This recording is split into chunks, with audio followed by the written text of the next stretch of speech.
Okay, next revision நம்ம பார்க்குறோம். So first இருக்க கொஸ்டின்ஸ் பார்க்கறதுக்கு முன்னாடி நம்ம இந்த கான்செப்ட்ஸ்லாம் ஒரு டைம் பார்த்துடலாம். So where is the red colour pen? Warrant are options. So warrant is an option. So இங்கே வந்துருச்சு, வாரண்ட் ஆர் ஆப்ஷன் கிடையாது, warrant is an option. So யார் இஷ்யூ பண்ணுவாங்கன்னா, issued by the company to purchase a stated, so similar to option தான். Warrant is a type of option. So இப்போ option வச்சு என்ன பண்ணலாம்? We'll get an option to purchase a stated number of shares at specified price within a specified period of time. So, இப்போ theoretical price or intrinsic value of warrant.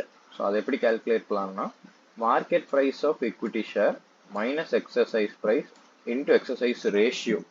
So, இப்போ அந்த warrant நான் வச்சிருக்கனால எனக்கு அதோட benefit என்ன, அந்த வாரண்டோட value என்ன அப்படிங்கிற கால்குலேட் பண்றதுக்கு. ஸோ மார்க்கெட் ப்ரைஸ் இன்னைக்கு மார்க்கெட்ல 100 ரூபான்னு வித்துட்டு இருக்கு, ஓகேவா? பட் இந்த வாரண்ட்டை இந்த வாரண்ட் ஆர் ஆப்ஷன் என் கையில் இருக்கனால I can exercise this at ₹20. So என்னோட பெனிஃபிட் என்னன்னு பார்த்தா 80 rupees. ஸோ எக்ஸசைஸ் ரேஷியோ, இப்போ ஒரு ஆப்ஷன் யூஸ் பண்ணி நான் 8 ஷேர் பர்ச்சேஸ் பண்ணலான்னு பார்த்தீங்கன்னா, இப்போ 80 into 8 which is 640 வந்திருக்குதா? 640 தான் அந்த வாரண்டோட வேல்யூ. ஸோ இப்படிதான் கால்குலேட் பண்ணுவோம். அந்த வாரண்ட் கையில வச்சிருக்கனால உனக்கு ஒரு பெனிஃபிட் என்னன்னா, ஒரு 80 rupees per ஷேர் பெனிஃபிட். அப்போ உனக்கு 8 ஷேர் கிடைக்குது. அப்போ 8 ஷேரோட டோட்டல் பெனிஃபிட்ஸ் தானே அந்த வாரண்டோட டோட்டல் வேல்யூவா இருக்கும். அந்த கான்செப்ட் தான். So intrinsic value of warrant cannot fall below 0. This is because assets cannot have negative value. நம்ம இது முன்னாடியே பார்த்துட்டோம், நம்ம ஃபினான்ஷியல் ரிப்போர்ட்டிங் பார்க்கும்போதே. இந்த ஆப்ஷன்ஸ் மாதிரி இருக்கிற இந்த டெரிவேட்டிவ்ஸ்ல பார்த்துட்டு இருக்கும்போது, when we will let the option lapse அப்படிங்கிற மாதிரிலாம் படிச்சிருப்போம்ல, பிலோ 0 போயிடுச்சு அப்படிங்கிற பட்சத்திலேயே நம்ம அந்த ஆப்ஷனை எக்ஸசைஸே பண்ண மாட்டோம். ஸோ அது இங்க கொடுத்துருக்காங்க. Further unless given exercise ratio will be 1:1, அதாவது 1 share for 1 warrant held. So warrant ப்ரீமியம்னா என்னன்னு பார்த்தீங்கன்னா, this refers to the excess of market price of warrant over its theoretical. அதாவது இங்க நீ கால்குலேட் பண்ணது இன்ட்ரின்சிக் வேல்யூ. நீ ஆக்சுவலா அந்த வாரண்ட்டை கையில வச்சிருந்தீங்கன்னா, உன்னால சிம்பிளிசிட்டிக்கு ஒரே ஒரு ஷேர் 20 ரூபாய்க்கு, அதாவது உன் பெனிஃபிட் வந்து 80 ரூபாய்.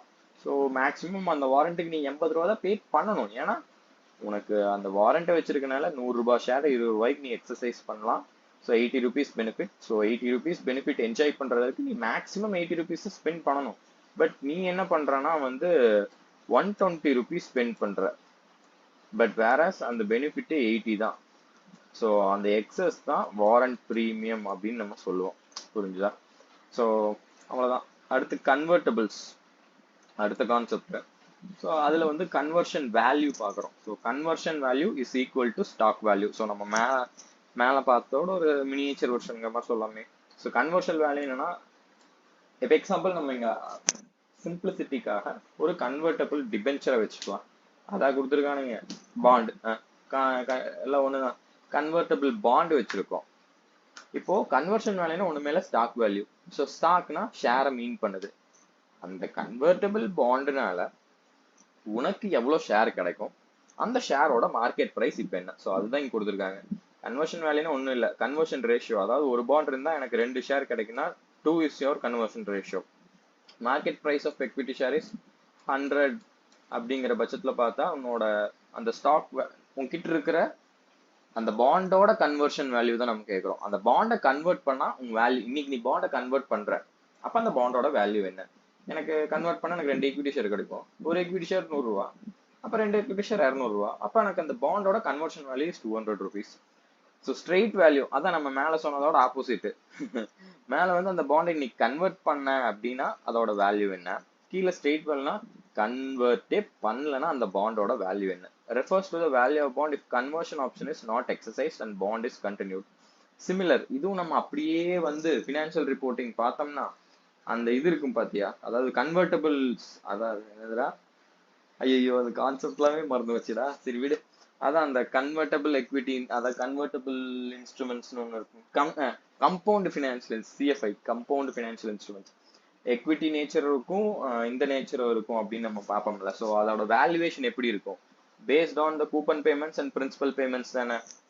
அதாவது initial accounting of compound financial வந்து நம்ம ஜஸ்ட் அந்த present value of coupon payments plus present value of principal redemption. So அதே concept தான், present value of future coupons plus present value of redemption value. Theoretical or intrinsic value, நம்ம மேல பார்த்திருந்தோம் பாத்தியா, intrinsic value of a warrant. So maximum நீ அதுக்கு எவ்வளவு பே பண்ணலாம் அந்த மாதிரி சொல்லலாம். So holder has instrument either to convert or to get a conversion value or continue bond, அதாவது either convert and get a conversion value or continue the bond without conversion and realize the straight value. So in today's term, the investor would prefer the choice which gives him the higher of the two. So ஒன்னும் இல்ல, theoretical or intrinsic value அப்படின்னா higher of conversion value or straight value. So இது நமக்கு rational அப்படின்னு பார்த்தீங்கன்னா, இன்னைக்கு ஒரு convertible bond வாங்குற, ஸோ நம்ம அதாவது இன்ட்ரின்சிக் வேல்யூனா ஒன்றும் இல்லை, ப்ரெசன்ட் வேல்யூ, அதாவது cash outflow must equal cash inflow. So இப்போ கேஷ் அவுட்ஃப்ளோங்கிற நீ அது உனக்கு அந்த ஒரு பர்டிகுலர் இன்ஸ்ட்ருமெண்ட்லேருந்து உனக்கு எவ்வளோ கிடைக்குதோ அந்த அமௌண்ட்டுக்கு தான் நீ பே பண்ண ட்ரை பண்ண. நம்ம மேலே பார்த்துருந்தோம்ல இன்ட்ரின்சிக் வேல்யூ கால்குலேட் பண்ணும்போது உனக்கு அதான் நீ ஒரு ஆப்ஷன் ஹோல்டு பண்ணி வச்சிருந்தா, ஒரு ஆப்ஷன் உங்ககிட்ட இருந்துச்சுன்னா உனக்கு பெனிஃபிட் 80 rupees. அப்போ அந்த 80 rupees பெனிஃபிட் எடுக்கிறதுக்காக நீ மேக்ஸிமம் 80 rupees தான் சென்ட் பண்ணுவேன். அதே மாதிரி தான் இப்போ ஏன் இங்கே ஹையர்னு வச்சாங்கன்னா, உனக்கு கன்வெர்டபிள் பாண்ட்ல உனக்கு ஒரு ஆப்ஷன் இருக்குது, எய்தர் நீங்க 200 எடுக்கலாம். ஸோ ஓகேவா, இங்கே சிம்பிளிசிட்டிக்கு 150 வச்சுப்போம். ஸோ அப்படி இருக்க பட்சத்தில் ஹையர் ஆஃப் 2 நீ கண்டிப்பாக கன்வெர்ட் பண்ணிடுவ, புரியுதா? கன்வெர்ட் பண்ணி நீ அதை வேணா சேல் பண்ணிடலாம். ஜஸ்ட் பாண்டா ரிடீம் ஆகிறதுக்கு பதிலாக 200 உனக்கு பெனிஃபிட் கிடைக்குது. So 200 is your maximum cash inflow. நம்ம இங்க பார்த்த கான்செப்ட்ல 80 is your maximum cash inflow. Then 80 must be your 80 will be ஒரு ப்ரூடன்ஸ், காமன் ப்ரூடன்ஸோட திங்க் பண்ணி பார்த்தீங்கன்னா 80 rupees தான் உனக்கு வருது. மேக்ஸிமம் 80 rupees தான் நான் ஸ்பெண்ட் பண்ணுவேன். பட் இந்த இடத்துல பார்த்தீங்கன்னா உனக்கு 200 rupees வருது. அப்போ இன்ட்ரின்சிக் வேல்யூ அதே மாதிரி தானே இருக்கணும், மேக்ஸிமம் 200 வரைக்கும் ஸ்பெண்ட் பண்ற அளவுக்கு. ஸோ இன்ட்ரின்சிக் வேல்யூ நம்ம சொல்றோம். ஸோ அந்த கான்செப்ட் ஆனா புரியுதா? ஹையர் ஆஃப் த டூ அப்படின்னு ஏன் சொல்றாங்கன்னா, இங்க உனக்கு ஆப்ஷனே கிடையாது, ஜஸ்ட் ஆப்ஷன் இருந்தா உனக்கு ஆப்ஷனே கிடையாது. நான் அந்த ஆப்ஷனுங்கிறது வந்து ஏஆர்பிங்கிற ஆப்ஷன் கிடையாது. பட் இங்க நம்ம பாக்குறது வாரண்ட்ங்கிறது ஒரு ஆப்ஷன் தான். அந்த ஆப்ஷன் உங்ககிட்ட ஒன்னு இருந்துச்சுன்னா you have no option you have no option but to convert it to shares. ஓகேவா? பட் இந்த மாதிரி கன்வெர்டபிள்ஸ் இருந்துச்சா you have an option to convert either into shares or keep it as bond and receive the principal and the coupon payments. அப்படி இருக்க பட்சத்துல higher must be the intrinsic value. So அடுத்து conversion premium, same concept. இப்போ market price of convertible bond வந்து, அதாவது 100 ரூபாய்க்கு market price of convertible bond வந்து 150 ரூபாய். வேற கன்வர்ஷன் வேல்யூ வந்து நம்ம கண்டிப்பா சிம்பிளா சொல்றேன்டா, இதெல்லாம் நம்ம மேல படிச்சதுதான். இப்போ நீ அதுக்கு 80 ரூபா 200 ரூபா தான் உனக்கு கொடுக்குது. எப்படி சொல்றதுன்னா, நம்ம மேல அந்த ஆப்ஷனுக்கு ஒரு கான்செப்ட் பார்த்தோம்ல, இப்போ நம்ம கன்வர்ஷன் வேல்யூ இங்க என்ன எடுத்திருக்கோம், 200 எடுத்திருக்கோமா, அப்போ 200 தான் உன்னோட கன்வர்ஷன் வேல்யூ. வேற அந்த மார்க்கெட், அதாவது அந்த கன்வெர்டபிள் பாண்டுக்காக மார்க்கெட்ல நீ எவ்வளவு பிரைஸ் கொடுக்க ரெடியா இருக்குன்னா 400. ஸோ 200 உனக்கு இன்கம் ஏர்ன் பண்ணி கொடுக்கக்கூடிய ஒரு இன்வெஸ்ட்மெண்ட்டுக்காக நீ 400 rupees ஸ்பெண்ட் பண்ண ரெடியா இருக்க. ஸோ அப்படி இருக்க பட்சத்துல that extra 200 is the premium. So down side risk or premium over straight value. So இது என்னன்னு பார்ப்போம். It refers to the excess of the market price of the bond. அதாவது நம்ம மேல, ஸோ இந்த கன்வர்ஷன் ப்ரீமியம்னா excess of price over conversion value. Down side risk or premium over straight வேல்யூனா same market price of convertible bond. இங்க converse value போல straight value. புரியுதா? ஏன் இங்க இதை வந்து டவுன் சைட் ரிஸ்க் அப்படின்னு சொல்றாங்கன்னா, ஈவன் இஃப், அதாவது இப்போ ஒரு கன்வெர்டபிள் பாண்ட் வாங்குற, அப்ப நீ அதை வந்து எப்படி, நீ உன்னோட திங்கிங் ஃபுல்லாமே ஃபியூச்சர்ல, அதாவது தோ உன் கையில பாண்ட் இருந்தாலும் உன்னோட கண் எங்க இருக்கும் அப்படின்னு பாத்தீங்கன்னா எக்விட்டி ஷேர் பிரைஸ்ல இருக்கும். ஸோ எக்விட்டி ஷேர் பிரைஸ் வந்து நம்ம மேல என்ன பார்த்தோம், ஸோ உனக்கு வந்து அதாவது 2 எக்விட்டி ஷேர் கிடைக்கும். ஒரு எக்விட்டி ஷேர் 100 rupees. ஸோ அப்போ உன் கண்ணு வந்து இந்த 100 rupeesலயே தான் இருக்கும். இஃப் இட் ஃபால்ஸ் பிலோ, அதாவது இப்போ இது வந்து 0ன்னு ஆயிடுச்சு, அதாவது 0 வராது 2 rupees ஆயிடுச்சு. புரியுதா? இந்த மார்க்கெட் பிரைஸ் 2 rupees ஆயிடுச்சு. நம்ம மேலேயே பார்த்தோமே இந்த இடத்துல, சாரி இந்த இடத்துல தப்பா ரவுண்ட் பண்ணி காமிச்சிட்டேன். cannot have negative value. ஸோ நெகட்டிவ் வேல்யூங்கிறது worst case scenario. பட் நீ ஒரு ஜெனரல் இன்வெஸ்டரா திங்க் பண்ணி பார்த்தீங்கன்னா உனக்கு நீ அதான் நீ எக்ஸ்பெக்ட் பண்ற, நீ வந்து 200 ரூபாய் எக்ஸ்பெக்ட் பண்ற, பட் அங்க வெறும் 2 ரூபாய் தான் கிடைக்கணும் பட்சத்துல நீ வந்து அங்க கன்வர்ஷன் ஆப்ஷன் சூஸ் பண்ணுவியா? அதாவது அதுதான் இங்க வந்து உனக்கு மேக்ஸிமம் வந்து 4 ரூபாய் தான் கிடைக்குது, பட் இங்க வந்து உனக்கு கூப்பனும் ரிடம்ஷனும் 150 ரூபாய் கிடைக்குது. So what will you do? You will let the option for conversion lapse and will receive the principal and coupon payments. கரெக்டா? ஸோ அதனாலதான் இது இப்படி சொல்றாங்கன்னா downside risk. So it gives the fall in price of the convertible bond if the conversion feature becomes worthless. So இதுதான் worthless conversion feature னு சொல்றோம். இது வெறும் 4 ரூபாய் தான், இந்த கன்வெர்ட் பண்ணா எனக்கு வெறும் 4 ரூபாய் தான் கிடைக்கும், கன்வெர்ட் பண்ண முடியாலே எனக்கு 150 ரூபாய் கிடைக்கும். ஸோ அதனால சொல்றாங்க theoretically even when the market price of equity share is zero, the bond will continue to give this interest and redemption. So the price of the bond in the worst case will fall down to the straight value. So market priceங்கிறது straight, இப்போ example சொல்லணும்னா case 1ல எப்படி இருக்குன்னா straight value வந்து அதாவது உன்னோட 150 ரூபா நம்ம சொல்றோம், பாண்ட் மார்க்கெட் பிரைஸ் வந்து 400ன்னு சொல்றோம், புரியுதா? ஸோ worst கேஸ் சினாரியோல என்ன ஆகும்னா 150 ரூபா, அதாவது ஸ்ட்ரெயிட் வேல்யூனா என்ன, ஒரு பாண்டை நீ வாங்கி பாண்டாவே வச்சீங்கன்னா உனக்கு கிடைக்கக்கூடிய கேஷ் இன்ஃப்ளோ 150 ரூபா, that is present value of coupon payments and redemption value 150 ரூபா. ஸோ நம்ம முன்னாடியே பார்த்தோமே, investor with common prudence will invest the amount only to the extent he can recover. So அப்போ அதே மாதிரிதான் இப்போ ஒரு இன்ஸ்ட்ருமெண்ட் 150 ரூபா உனக்கு இன்ஃப்ளோ கொடுக்குதுன்னா மேக்சிமம் அதோட பிரைஸ் வந்து 150 ரூபாய்க்கு 150 ரூபாய்க்கு கீழே குறையாது. எக்ஸாம்பிள் நீ தான் பாண்ட் இஷ்யூ பண்ணன்னு வச்சுக்கலாம், அந்த பாண்டை ஒருத்தன் வாங்கினானா அவனோட bond டென்யூர்ல he can earn 500 rupees. அப்போ he can earn அப்படின்னா என்ன பண்ணணும், நீதான் கம்பெனி, அப்ப நீதான் 500 rupees கொடுக்கணும். அப்ப மேக்ஸிமம் நீ அந்த அதாவது மினிமம், அதாவது உன்னோட கம்பெனி வந்து டாப் டக்கர் கம்பெனியா இருந்தா 500 ரூபாய் கொடுக்கக்கூடிய பாண்டுக்கு அவன் 700 ரூபாய் கொடுத்து வாங்குவான். So there exist premium. உன் கம்பெனி டப்பா கம்பெனி, ஓகேவா, உன் கம்பெனில ஒரு பாண்ட் வாங்கினா அந்த இன்வெஸ்டருக்கு உன்னால மேக்ஸிமம் 500 ரூபாய் தான் கொடுக்க முடியும். அப்படி இருக்க பட்சத்துல நீ அவங்க கிட்ட வாங்குறதும் 500 ரூபாயா தான் இருக்கும். இப்ப நீ அவங்க கிட்ட 700 ரூபாய் வாங்கிட்டா he will expect more returns, கரெக்டா? ஸோ அப்படி இருக்க பட்சத்துல மார்க்கெட் பிரைஸ் வில் இங்க போட்டிருப்பாங்க பார், the price of the bond will worst case scenarioல will fall down to the straight value and not below that அப்படிங்கிறாங்க. So conversion parity price or market conversion price. So அதுக்கு simple, it refers to the effective price paid for the equity share. சிம்பிளா சொல்லணும்னா நம்ம இங்க என்ன பார்த்தோம், so இங்க 2 into 100ன்னு பார்த்தோம், கரெக்டா? அப்போ நம்ம இங்க 200 ருபீஸ்க்காக, அதாவது அதோட வேல்யூ என்னடா, உனக்கு கன்வெர்ட் பண்ணா 2 rupees 2 equity shares of rupees worth 100 each கிடைக்குது. அப்ப 200 இங்க தான் கொடுத்துருக்காங்க. ஸோ 200 கிடைக்குது, ஓகேவா? இன்னும் ஸோ எப்படி சொல்றது, சரி இப்படி சொல்லலாம். இப்போ உன்னோட போர்ட்ஃபோலியோ நீ ரெண்டே ஜென்ரலா அண்டர்ஸ்டாண்ட் பண்ணிக்கோ. ஸோ உன்னோட போர்ட்ஃபோலியோல ரெண்டு ஷேர் தான் இருக்கு, ஈச் ஒர்த் rupees 100. இப்போ கரண்ட் மார்க்கெட் ப்ரைஸ் எடுத்து பார்த்தா அது வேல்யூ 100 தான் இருக்கு. ஸோ உன்னோட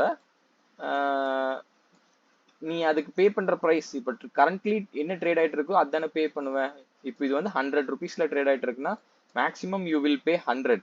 பட் அதுவே இன்னொரு கம்பெனிக்கு, அதே கம்பெனி என்ன சொல்றாங்கன்னா, நான் வந்து என் கம்பெனிக்கு கன்வெர்டபிள் பாண்ட் இஷ்யூ பண்ண போறேன், அந்த பாண்டோட விலை 500 ரூபாய், அந்த பாண்டை வாங்கினீங்கன்னா 2 ஷேரா கன்வெர்ட் பண்ணிக்கலாம். ஸோ மேல என்ன சொல்றான், 2 ஷேர் வந்து அதாவது ஒரு ஷேர், எக்ஸாம்பிளுக்கு ஒரு ஷேரோட மார்க்கெட் பிரைஸ் இன்னைக்கு மார்க்கெட் பிரைஸ் 100, பட் அதே கம்பெனிக்காரன் என்ன சொல்றான்னா சிம்பிளிசிட்டிக்காக 1ன்னு வச்சுக்கலாம், நான் வந்து ஒரு கன்வெர்டபிள் பாண்ட் இஷ்யூ பண்ண போறேன், அந்த பாண்டை நீ கையில வச்சிருந்தீங்கன்னா at the time of redemption you can convert that one bond into one equity share. அப்போ இங்க பாரு எப்படி சொல்றான்னா, ஸோ நம்ம எக்ஸாம்பிளுக்காக என்ன வச்சுக்கலாம்னா ஒரே ஒரு நாள்ல அது மெச்சூர் ஆயிருதுன்னு வச்சுக்கலாம். அப்போ நான் வந்து அவனோட எக்விட்டி ஷேர் வாங்க வைக்கிறது அவன் பிளானு, சரியா? நான் மார்க்கெட்டுக்கு போனாலே 100 ரூபாய்க்கு அவன் ஷேரை வாங்கிடுவேன். இவன் என்ன பண்றான்னா, ஏன்னா 500 ரூபாய் கொடுத்து ஒரு பாண்டு வாங்குவானாமா, அதை கன்வெர்ட் பண்ண ஒரு ஷேர் கிடைக்குமாமா, அந்த ஒரு ஷேரோட ஒர்த் வந்து 100 ரூபாயாமா. அதுக்கு தான் இங்க சொல்றாங்க கன்வர்ஷன் பண்ணா அந்த ஈக்விட்டி ஷேர், அதான் இங்க சொல்ற மாதிரி refers to the effective price paid for the equity share if it is purchased via the bond route. அது நம்ம ஒரு டீடைல்டு எக்ஸாம்பிள் ஒன்று இருக்கும், ஸோ அதுல இருக்கும். ஸோ அதான் சொல்றாங்க. இப்போ நான் வந்து அந்த ஒரு equity ஷேரை பாண்ட் ரூட்ல வாங்கினா அந்த equity ஷேரோட பிரைஸ் என்னன்னா 500 rupees. 500 divided by 1 is equal to 500. அதுவே இங்க இருக்கும்னு நினைக்கிறேன். இல்ல ஸோ நார்மலா நான் வாங்குறேன் அப்படிங்கிற பட்சத்துல if equity share is purchased இந்த எக்விட்டி மார்க்கெட் அப்படின்னா அதோட விலை 100 ரூபாய் தான். எத்தனை ஷேர் வாங்குறேன்? ஒரு ஷேர் வாங்குறேன். அப்போ அதோட விலை இஸ் 100. ஸோ கன்வர்ஷன் பேரிட்டி பிரைஸ்னா market price of the bond divided by conversion ratio. So income differential அப்படின்னா பார்ப்போம். This refers to the difference in income in case of a bond is continued as its coupon against its income it was converted into equity shares. So இது வந்து ஒரு மாதிரி opportunity cost மாதிரின்னு சொல்லலாம். So income டிஃபரன்ஷியல்னா annual interest per bond minus annual dividend divided by share into conversion ரேஷியோவா? Okay annual dividend per share into conversion ratio. So ஒரு ஷேருக்கு வந்து 10 ரூபா கொடுக்குறான். வேற உன்னோட கன்வர்ஷன் ரேஷியோ நம்ம மேல இருக்கு எக்ஸாம்பிள் 2. அப்போ எப்படி சொல்றேன்னா இன்கம் டிஃபரன்ஷியல் அப்படின்னா நீ வந்து அந்த பாண்டை எக்விட்டி ஷேரா கன்வெர்ட் பண்ணாம ஜஸ்ட் பாண்டாவே கண்டினியூ பண்ணா யூ கேன் ஏர்ன் ₹100. வேற நீ கன்வெர்ட் பண்ணா ஒரு ஷேருக்கு அவன் 10 ரூபா தான் டிவிடெண்ட் கொடுக்குறான், உனக்கு 2 ஷேர் தான் வரும். It is 20. If income differential is positive, it is considered to be favorable. ஏன் favorable சொல்றாங்கன்னா ஸோ நம்ம கேஸ்ல பாத்தீங்கன்னா உனக்கு 100 rupees கிடைக்குது மைனஸ் 20 rupees-ஆ, அப்போ உன்னோட பெனிஃபிட் வந்து பாசிட்டிவ் 80, விச் மீன்ஸ் நீ பாண்டா கண்டினியூ பண்ணா உனக்கு 80 rupees benefit. If it is negative it is consider to be adverse. So just அது ரெண்டுமே வந்து ஒரு இண்டிகேட்டர்ஸ் அப்படின்னு சொல்லலாம். ஸோ இந்த மாதிரி பாசிட்டிவா இருந்துச்சுன்னா தம்பி கண்டினியூ வித் பாண்ட். அதுவே வந்து நமக்கு இங்க அப்படியே உல்டாவா மாத்திரலாம். ஸோ இது வந்து இன்ட்ரெஸ்ட் வந்து 20 rupees, வேற பர் ஷேர் டிவிடெண்ட் 50, உனக்கு வந்து 2 ஷேர் இருக்குது, அப்போ 100 ஆயிரும். அப்போ உனக்கு வந்து நெகட்டிவ் 80ன்னு காட்டும். ஸோ நெகட்டிவ் 80னா நீ பாண்டா வச்சிருக்கிறது waste. Converted to equity shares if available option. So அடுத்து அதே மாதிரி premium pay back period. It refers to the number of years it take to refer the conversion premium. So என்னன்னா இங்க நம்ம பார்த்தோம்ல கன்வர்ஷன் ப்ரீமியம், அதாவது அந்த எக்விட்டி ஷேரா நான் கன்வெர்ட் பண்ணா 200 ரூபாய் தான். நான் அப்படி கன்வெர்ட் பண்றதுக்காக நான் 400 ரூபாய் கொடுத்து அந்த பாண்ட் வாங்குறேன். அப்ப நான் 200 ரூபாய் எச்சு கொடுக்குறேன். 200 ரூபாய் நான் எச்சு கொடுக்கறத அவன் எப்படி இது பண்ணுவான்னா எனக்கு இன்ட்ரெஸ்ட் அதிகமா கொடுத்து. ஸோ இங்க ஃபேவரபிள்னா நம்ம என்ன பார்த்தோம், இங்க வந்து எனக்கு 100 rupees கிடைக்குது. அப்ப எனக்கு எக்ஸஸா வந்து நான் பாண்டா கண்டினியூ பண்றதுனால நான் இங்க பாரு கன்வர்ஷன் ப்ரீமியம்னா என்னன்னா நான் போய் மார்க்கெட்ல வாங்கினாலே 200 ரூபாய் தான் அந்த 2 ஷேரு. பட் நான் பாண்டா வாங்குறேங்கிற வழியில 400 ரூபாய் செலவு பண்றேன். அப்ப 200 ரூபாய் நான் எச்சா செலவு பண்றேன். அதுக்கு எனக்கு ஏதாச்சும் கண்டிப்பா ஒரு பெனிஃபிட் இருக்குமா? என்ன பெனிஃபிட்னு பாத்தீங்கன்னா எனக்கு 80 rupees இன்ட்ரெஸ்ட் கொடுக்குறான். வேற டிவிடெண்ட் வந்து 20 rupees தான். புரியுதா? அப்போ 80 rupees வந்து ஒரு வருஷத்துக்கு கொடுக்குறான்னா நான் வந்து இங்க 200 rupees எச்சா செலவு பண்ணிட்டேன். வேற எனக்கு வந்து என்ன பண்றான்னா 80 rupees பர் இயர் கொடுக்குறான். அப்போ 200 divided by 80, it will take 2.5 years. நான் அங்க எச்சா பே பண்றேன்ல, இங்க ஒரு 200 ரூபாய் எச்சா பே பண்றேன்ல, இதை எனக்கு திருப்பி கொடுக்கறதுக்கு அவனுக்கு 2.5 வருஷம் ஆகும். அப்புறம் இதுலயும் இன்னொரு கான்செப்ட் நோட் பண்ணணும். எக்ஸாம்பிள் இந்த பாண்டோட மெச்சூரிட்டியே 1 year அப்படின்னா இது வந்து irrelevant. ஏன்னா பாண்டே 1 வருஷம் தான்டா. ஆனா உனக்கு அவன் அந்த கொடுக்க வேண்டிய 200 ரூபாய் கொடுக்க 2.5 வருஷம் ஆகும். சத்தியமா உனக்கு அந்த 200 ரூபாய் திருப்பி கிடைக்காது. மேபி உன்னோட அந்த கன்வர்ஷன் ஆப்ஷன் யூஸ் பண்ணி எக்ஸசைஸ் பண்ற எக்விட்டி ஷேரோட வேல்யூ இன்க்ரீஸ் ஆனா உனக்கு பெனிஃபிட். மித்தபடிக்கு உன்னால அந்த பாண்டை ஹோல்டு பண்றதுனால உன்னோட அந்த பிரீமியமே எடுக்க முடியாது அப்படின்னு அர்த்தம். இதை பேஸா வச்சுட்டு நம்ம மேல இருக்க சம் பார்ப்போம். So question number 70, XYZ company has current earnings of ₹3 per share. So current ₹3 per share with 5 lakh shares outstanding. Company plans to issue 40,000 convertible preference shares. ஒன்னும் இல்லை, இது convertibles தான். At ₹50 each at par. The preference shares are convertible into 2 shares for each preference shares held. So conversion ratio 2. The equity share has current market price வந்து 21. So what is preference shares conversion value? So conversion value என்ன சொல்லியிருக்கேன், conversion ratio into market price. அப்போ உனக்கு ஒரு share வச்சுன்னா 2 equity ஷேரா மாத்திக்கலாம். அப்போ ஒரு equity ஷேரோட வேல்யூ 21, அப்போ conversion value is 42. அடுத்து conversion premium கேட்கறாங்க. ஸோ conversion premiumனா நார்மலா போய் மார்க்கெட்ல 2 ஷேர் வாங்குறேன், அது எனக்கு வந்து எத்தனை ரூபாய் வருது, 42 ரூபாய் வருது. பட் நான் அதை என்ன பண்றேன்னா 50 ரூபா கொடுத்து வாங்குறேன். இப்போ அதான் 50 ரூபா கொடுத்து நான் அந்த எக்விட்டி ஷேர் வாங்குறது. ஸோ அதான் 50 - 42 is 8. ஸோ அடுத்துக்கு என்ன கேட்குறாங்கன்னா total earnings remains the same. ஓகேவா, டோட்டல் ஏர்னிங்ஸ் இங்க என்ன கொடுத்துருக்காங்க, கரண்ட் ஏர்னிங்ஸ் 3 lakh 5 lakh. அப்போ இது ரெண்டையும் மல்டிப்ளை பண்ணா உனக்கு டோட்டல் ஏர்னிங்ஸ் கிடைச்சிரும். Calculate the effect of the issue on the basic EPS before conversion and after conversion. அப்போ ஃபர்ஸ்ட் பேசிக் இபிஎஸ், அப்போ பேசிக் இபிஎஸ் நமக்கு தேவைப்படுது.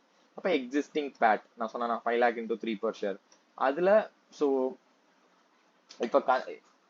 இப்போ சிம்பிளா சொல்லணும்னா என்ன ஆகுதுன்னா உனக்கு வந்து ஏர்னிங்ஸ், அப்போ ஏர்னிங்ஸுக்கு அப்புறம் நம்ம அதாவது டோட்டல் கரண்ட் ஏர்னிங்ஸ்ன்ட்டாங்க. ஸோ இப்போ ப்ரிஃபரன்ஸ் ஷேர்ஸ் புதுசா இஷ்யூ பண்றதுனால என்ன ஆகும்னா உன்னோட ஏர்னிங்ஸ் குறையும். ஸோ இப்போ பிஃபோர் கன்வர்ஷன்னா ஆஃப்டர் கன்வர்ஷன் இன்னுமே குறையும். ஏன்னா எக்ஸாம்பிள் சொல்றேன், இப்போ 5 lakh ஷேர்ஸ் இருக்கு, 3 rupees ஏர்ன் பண்றேன். இப்போ இதுல ப்ரிஃபரன்ஸ் ஷேர்ஸ் வந்துருச்சுன்னு உனக்கு நீ அதாவது இங்க 7 into 50 rupees, அதாவது 5% கொடுப்பியா, அது என்ன பாத்தீங்கன்னா 40,000 into 50 rupees into 7%. அப்போ 1,40,000 நீ ப்ரிஃபரன்ஸ் ஷேர் ஹோல்டர்ஸ்க்கு எடுத்து வைக்கணும். அப்போ உன்னோட எக்விட்டி ஷேர் ஹோல்டர்ஸ்க்கு அவைலபிளான ப்ராஃபிட் பார்த்தீங்கன்னா 13,60,000. இப்போ பிஃபோர் கன்வர்ஷன், அப்போ கன்வர்ஷன் பண்ணல அப்படிங்கிற பட்சத்துல உனக்கு இங்க என்ன ஆகும், பிஃபோர் கன்வர்ஷன்னா அந்த 5 லட்சம் ஷேர் அப்படியே அவுட்ஸ்டாண்டிங் இருக்கும். So 1360 by 5 lakhs. ஓகேவா, அப்போ உனக்கு நார்மலா இருக்கு. ஸோ ஆஃப்டர் கன்வர்ஷன்னா preference shares are converted, hence no preference dividend will arise. அப்படி இருக்கும்போது நீ இங்க 15 lakhs ஒரு வேல்யூ இருக்குதா, ஸோ அந்த 15 lakhsல இருக்க வேல்யூ தான் எடுத்துக்கணும். ஸோ 15 lakhs டிவைடட் பை கிட்ட ஆல்ரெடி 5 lakhs இருக்கு. ஸோ இங்க என்ன ஆகுதுன்னா 40,000 preference shares is converted into 2 equity share for per share. So அப்போ 80,000 equity shares. அப்போ 15 lakh divided by 5 lakh 80,000 போட்டினா உன்னோட அடுத்த பேசிக் இபிஎஸ் கிடைச்சிடும். So profit after tax increase by 1 million. What will be the basic EPS before conversion and on a fully diluted basis. So fully diluted பேசிஸ்னா diluted EPS after conversion தான் கேட்கறானுங்க. So மேலே இங்க கேட்டிருக்கேன் பாத்தீங்க, இங்க வந்து ஆஃப்டர் கன்வர்ஷன் ஓப்பனா கேட்டான், இங்க வந்து ஆன் ஃபுல்லி டைல்யூட்டட் பேசிஸ்னு குழப்பி கேட்டிருக்கான். ஸோ இப்போ ப்ராஃபிட் இன்க்ரீஸ் பை 1 million அப்படிங்கிற பட்சத்துல இங்க நமக்கு 15 lakhsங்கிறது 25 lakhs ஆயிரும். 25 lakhs minus 1,40,000 divided by 5 lakh. அதே மாதிரி இங்க ஸோ பெருசா ஒண்ணுமே இல்லை. அதே மாதிரி இங்க உனக்கு வந்து ப்ரிஃபரன்ஸ் டிவிடெண்ட் கட் ஆயிரும். ஏன்னா இந்த preference shares converted into equity shares. So இங்க வந்து ப்ரிஃபரன்ஸ் எக்விட்டி ஷேர்ஸ் நம்பர் மட்டும் அதிகமாகும். Convertibles and warrants. Question number 67. Shyam has announced the issue of warrants 1:1. So one warrant gives you one equity share. Current price of this, அதாவது current market price of the equity share. Warrants are convertible for exercise price கொடுத்திருக்காங்க. So warrants are detachable and are trading at ₹4. So warrant ஓட market price கொடுத்திருக்காங்க. What is the minimum price of warrant? So it is an option. Options will never have a negative value. So ஆப்ஷனோட price எப்படி இருக்குன்னா, my piece of instrument எனக்கு கொடுக்குற benefit தான் அதுக்கு ப்ரைஸாக பே பண்ணுவேன். ஓகேவா, எக்ஸாம்பிளுக்கு வந்து மார்க்கெட் ப்ரைஸ் 20, என்கிட்ட இருக்க அந்த ஆப்ஷனுங்கிற பேப்பரும் 20க்கு என்ன அந்த எக்விட்டி ஷேர் எக்ஸசைஸ் பண்றதுக்கான பெனிஃபிட் எனக்கு கொடுத்துச்சுன்னா, அங்கே எனக்கு பெனிஃபிட்டே இல்லையே. நான் கஷ்டப்பட்டு அந்த ஆப்ஷனை வச்சு போய் ஒரு எக்விட்டி ஷேர் வாங்க, டேரக்டா 20 ரூபாய்க்கு மார்க்கெட் ஷேர் வாங்கிடுவேன். பட் வேற market whereas market price of the equity share 100, but the piece of paper that I am holding is entitles me to purchase the equity shares at ₹20. அப்படிங்கிற பட்சத்துல it gives me ₹80 benefit. So I'll maximum ₹80 நான் பே பண்ண ரெடியா இருக்கேன். So இந்த இடத்துல பாத்தீங்கன்னா market price 25 ரூபா, பட் உங்களுக்கு 30 ரூபா கொடுத்து வாங்க வைக்குது. So negative value, so restricted 0. So அதுக்கு ப்ரைஸே கிடையாது. Will or let the option lapse அப்படின்றோம். Warrant premium, since the theoretical price of warrant is nil. So அதுக்கு வாரண்ட் ப்ரீமியம் வந்து நீ அது பர்ச்சேஸ் பண்ற ₹4 வில் பி. ஏன்னா உனக்கு கொடுக்குற பெனிஃபிட்டே 0 பெனிஃபிட் கொடுக்கறதப்போ எதுக்கு நீ ₹4 கொடுத்து வாங்க போற சொல்லு. So everything பார்த்தாச்சு. So money market instruments. So money market instruments now first mind வர வேண்டியதுன்னா, these are all very short term liquidity instruments. Short term liquidity instruments are highly liquid. Market has large volume, participants are usually banks, corporate fund houses, RBI. Interest rates are deregulated and can be determined based on demand and supply. So the specified interest rates like கிடையாது. So types of money market instruments. The duration is usually less than 1 year. So first type வந்து பார்த்தீங்கன்னா call or notice money. So 1 to 14 days, it is very short duration. அடுத்து T-bills, popular, issued by RB or government. So various number of days இருக்கு. But within 1 year குள்ள redeem ஆகிற மாதிரி இருக்கு. Commercial papers issued by high-rated corporates, certificate deposits usually issued by banks for raising money from other banks, repo or reverse repo. அது என்னன்னு பார்ப்போம், சூப்பரா இருக்கும். அடுத்து இதெல்லாமே notable bills of exchange அப்படின்னு நம்ம படிச்சிருப்போம் சின்ன வயசுல. Pricing and calculation of return. So இங்க இருக்க எல்லாமே இப்ப எக்ஸாம்பிள் இதெல்லாம் பார்த்தீங்கன்னா 14 நாள், இது 14 நாள், இதே மாதிரிதான் எல்லாம் 14 நாள் 20 நாளுக்கான இன்ஸ்ட்ருமெண்டா இருக்கும். ஸோ அதுக்கெல்லாம் எப்படி இருக்கும்னு ஸோ நம்ம ஜென்ரலா நம்ம படிச்சது என்ன, பர்சன்டேஜ்னு இருந்தாலே அது பெரானம் ரேட்டா தான் இருக்கும். பட் இங்கேயே 14 நாள்னு தானே இருக்கு. ஸோ இதுக்கு நீங்க எப்படா பர்சன்டேஜ் பெரானம் வச்சு கன்வெர்ட் பண்றதுனால நமக்கு சிக்கலா. ஸோ அதுக்கப்புறம் இன்னொரு பெரிய கடுப்பு என்னன்னா, இந்த 14 நாளைக்கு அவன் கூப்பன் கொடுக்கறது, இஷ்யூ பண்ற பார்ட்டி வந்து கூப்பன் கொடுக்கறது இன்னும் கடுப்பா இருக்கும். வார்ஷிக் ஒரு டைம் தான்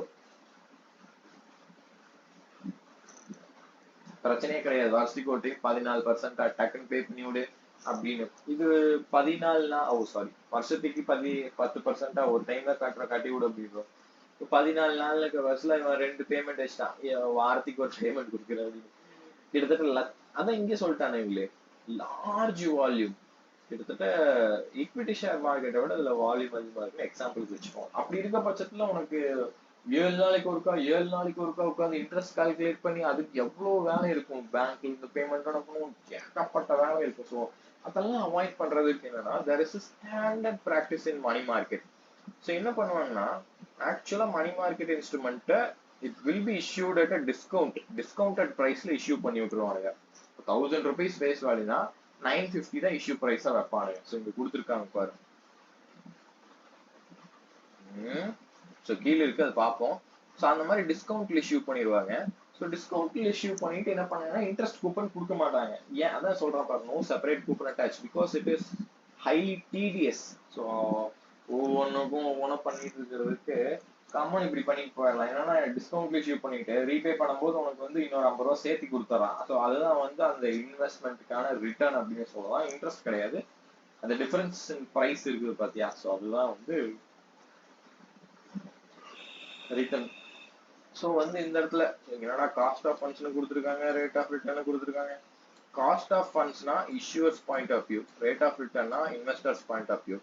ஸோ அதுதான் நம்ம சொல்றோம், ஜென்ரலி பர்சன்டேஜ்ல இருந்தாலே அது பரானம் பேசிஸ் தான். ஸோ அதனால கண்டிப்பா இப்போ ஒரு இன்ஸ்ட்ருமெண்ட் இருந்தால் அது கண்டிப்பா ரேட் ஆஃப் ரிட்டர்ன் கால்குலேட் பண்ணி தான் ஆகணும், ஏன்னா காஸ்ட் ஆஃப் ஃபண்ட் கால்குலேட் பண்ணி தான் ஆகணும். Either side investor or issuer 2 பேர் சைட்ல இருந்து அது தேவைப்படுது.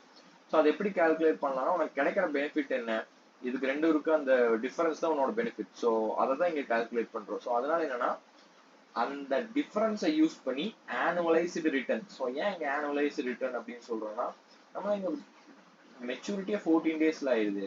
அப்போ உனக்கு வந்து 14 டேஸ்க்கான ரிட்டர்ன் தான் இருக்குது. ஸோ அதை வந்து ஒரு 1 இயர் ரிட்டர்னா நீ மாத்துற.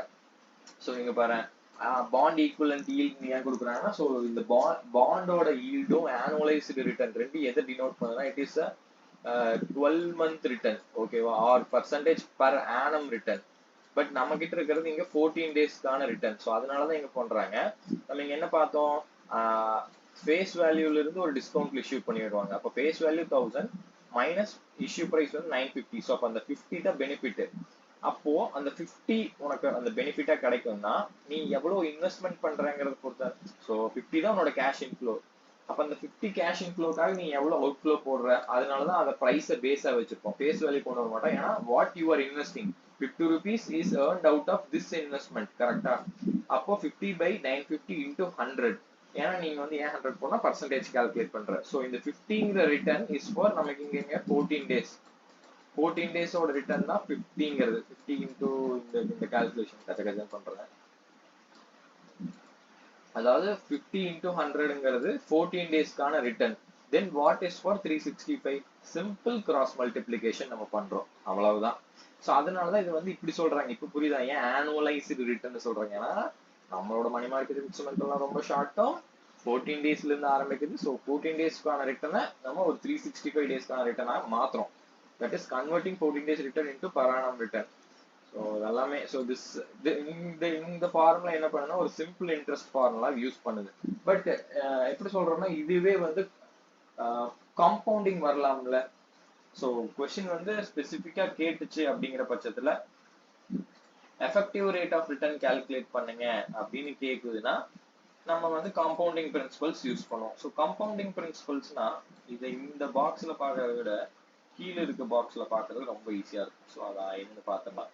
ஃபார்முலா மட்டும் பார்த்துக்கலாம். 1 plus BY, அதாவது bond equivalent yield divide or annualized rate per annum divided by M. So M denotes frequency. How many times the compounding happens அப்படின்னு நம்ம frequency சொல்றோம். ஸோ இங்க பாத்தீங்கன்னா எக்ஸாம்பிள் வந்துருச்சு. ஸோ இங்க என்ன பண்றாங்கன்னா ஒரு பில் ஆஃப் எக்ஸ்சேஞ்ச் எதை வேணா எடுத்துக்கலாம் உனக்கு. அதோட பில்லோட face value 1000, but issue price is 950, maturity வந்து 6 months. அப்போ 1000 minus 950 by 950, இதுதான் உன்னோட return. 50 rupees is earned out of rupees 950 investment. So into 100, this rate is for 6 months. Then what is for 12 months?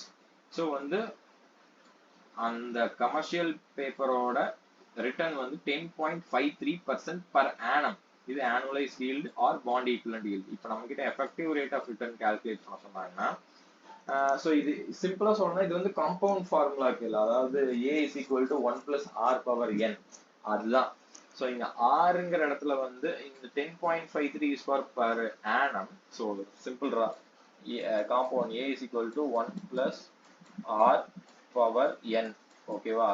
So இங்க ஆறுங்கிறது வந்து whole இயருக்கு, but நமக்கு இங்க இந்த இதுல என்ன சொல்றாங்கன்னா ஹாஃப் இயர் கம்பவுண்டிங் வருது அப்படிங்கிற பட்சத்துல R divided by 2, அதே மாதிரி n into 2. இது வந்து சிம்பிள் கம்பவுண்ட் இன்ட்ரெஸ்ட் ஃபார்முலா தான், வேற ஒண்ணுமே இல்ல. என்னன்னா 1ங்கிறது உன்னோட இன்வெஸ்ட்மெண்ட். இந்த 1 ரூபிக்கு 0.1053 டிவைடட் பை 2ங்கிறது உன்னோட ரிட்டர்னா கிடைக்கும், ஓகேவா?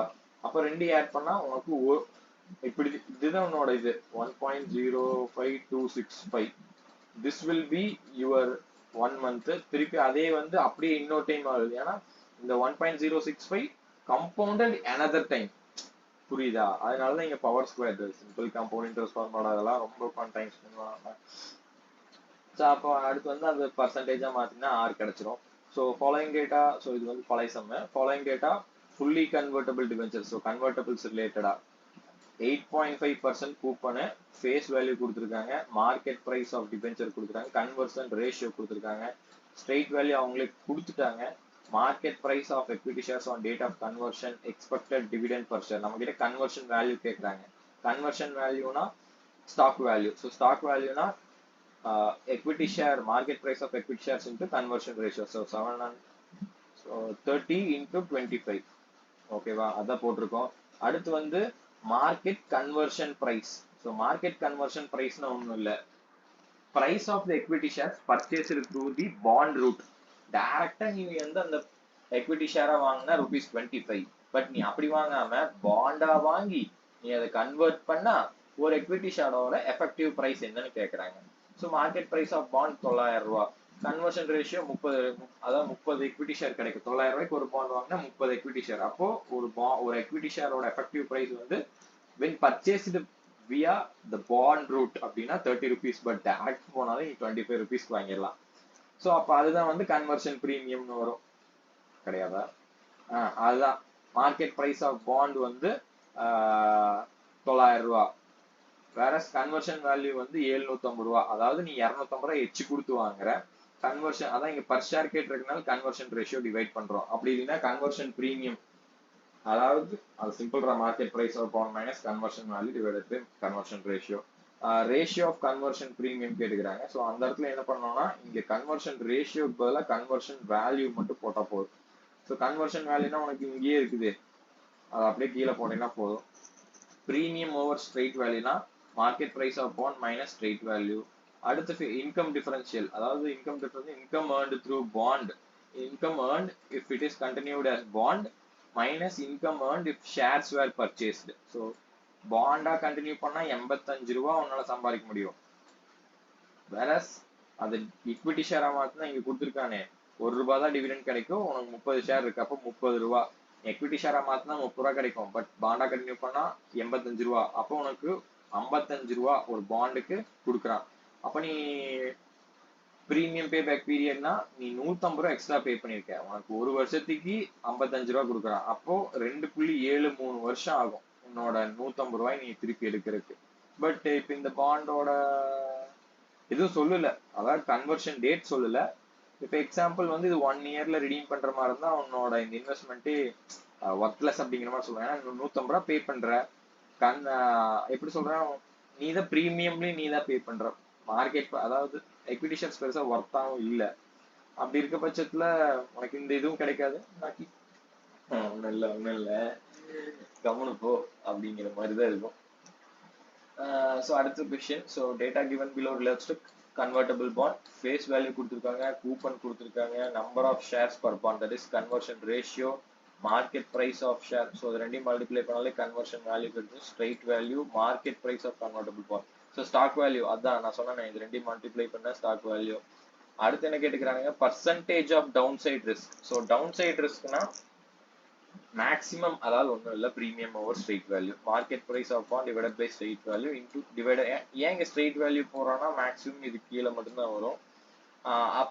ஆல்டர்னேட்டிவும் போட்டிருக்கும் பாரு, மார்க்கெட் பிரைஸும் போட்டிருக்கும் பாரு, மார்க்கெட் பிரைஸே அப்படியே கீழே கொண்டு வந்துருக்கும். ஸோ இங்க ஒரு டைம் இதை கீழே கொண்டு வந்து போடலாம், அப்படின்னா இதை கீழே கொண்டு வந்து போடலாம்.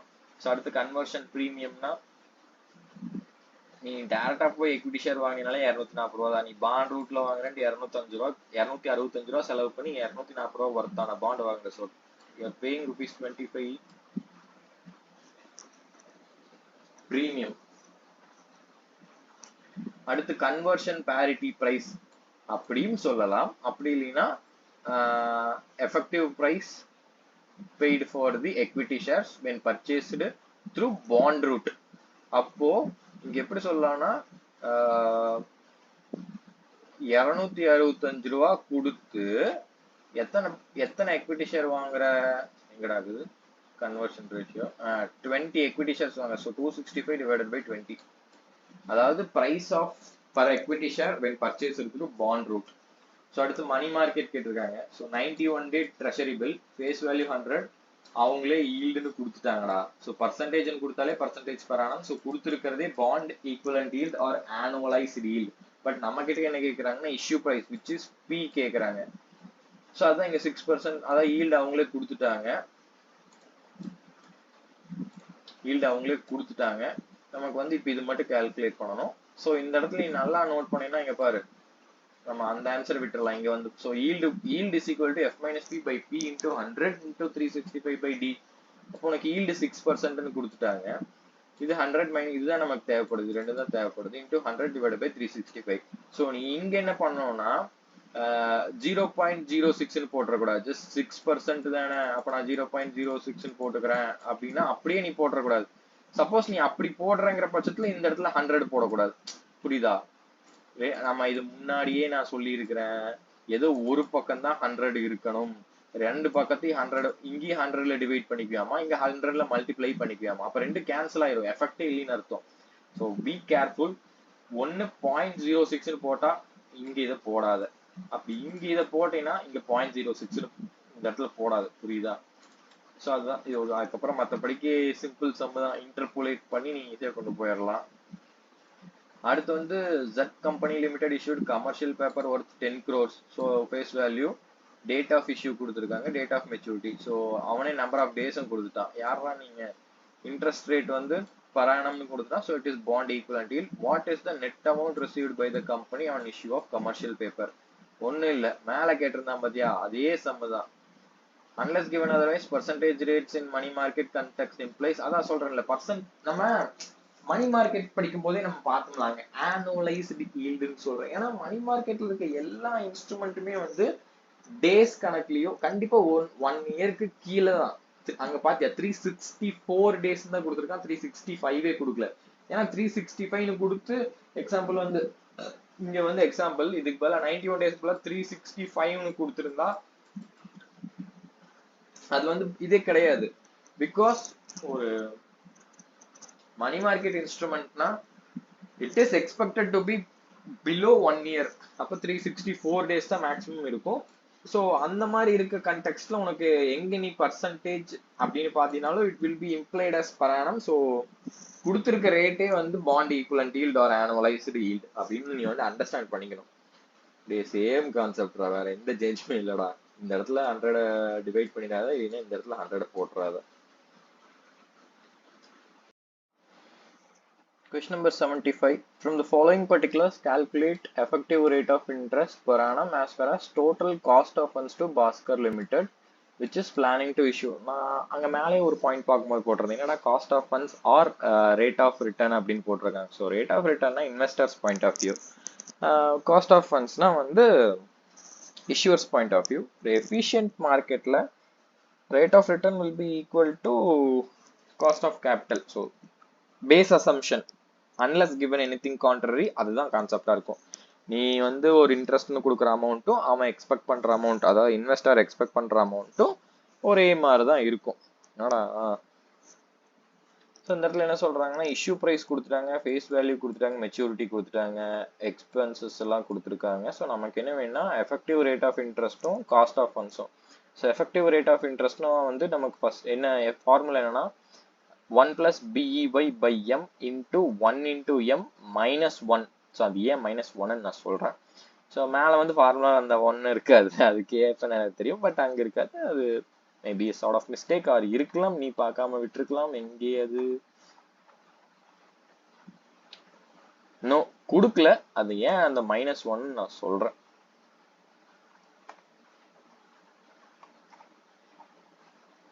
ஸோ என்னன்னா ஃபர்ஸ்ட் BEY கால்குலேட் பண்ணோமா, BEY is equal to F minus P divided by P into 100 into 12 divided by M.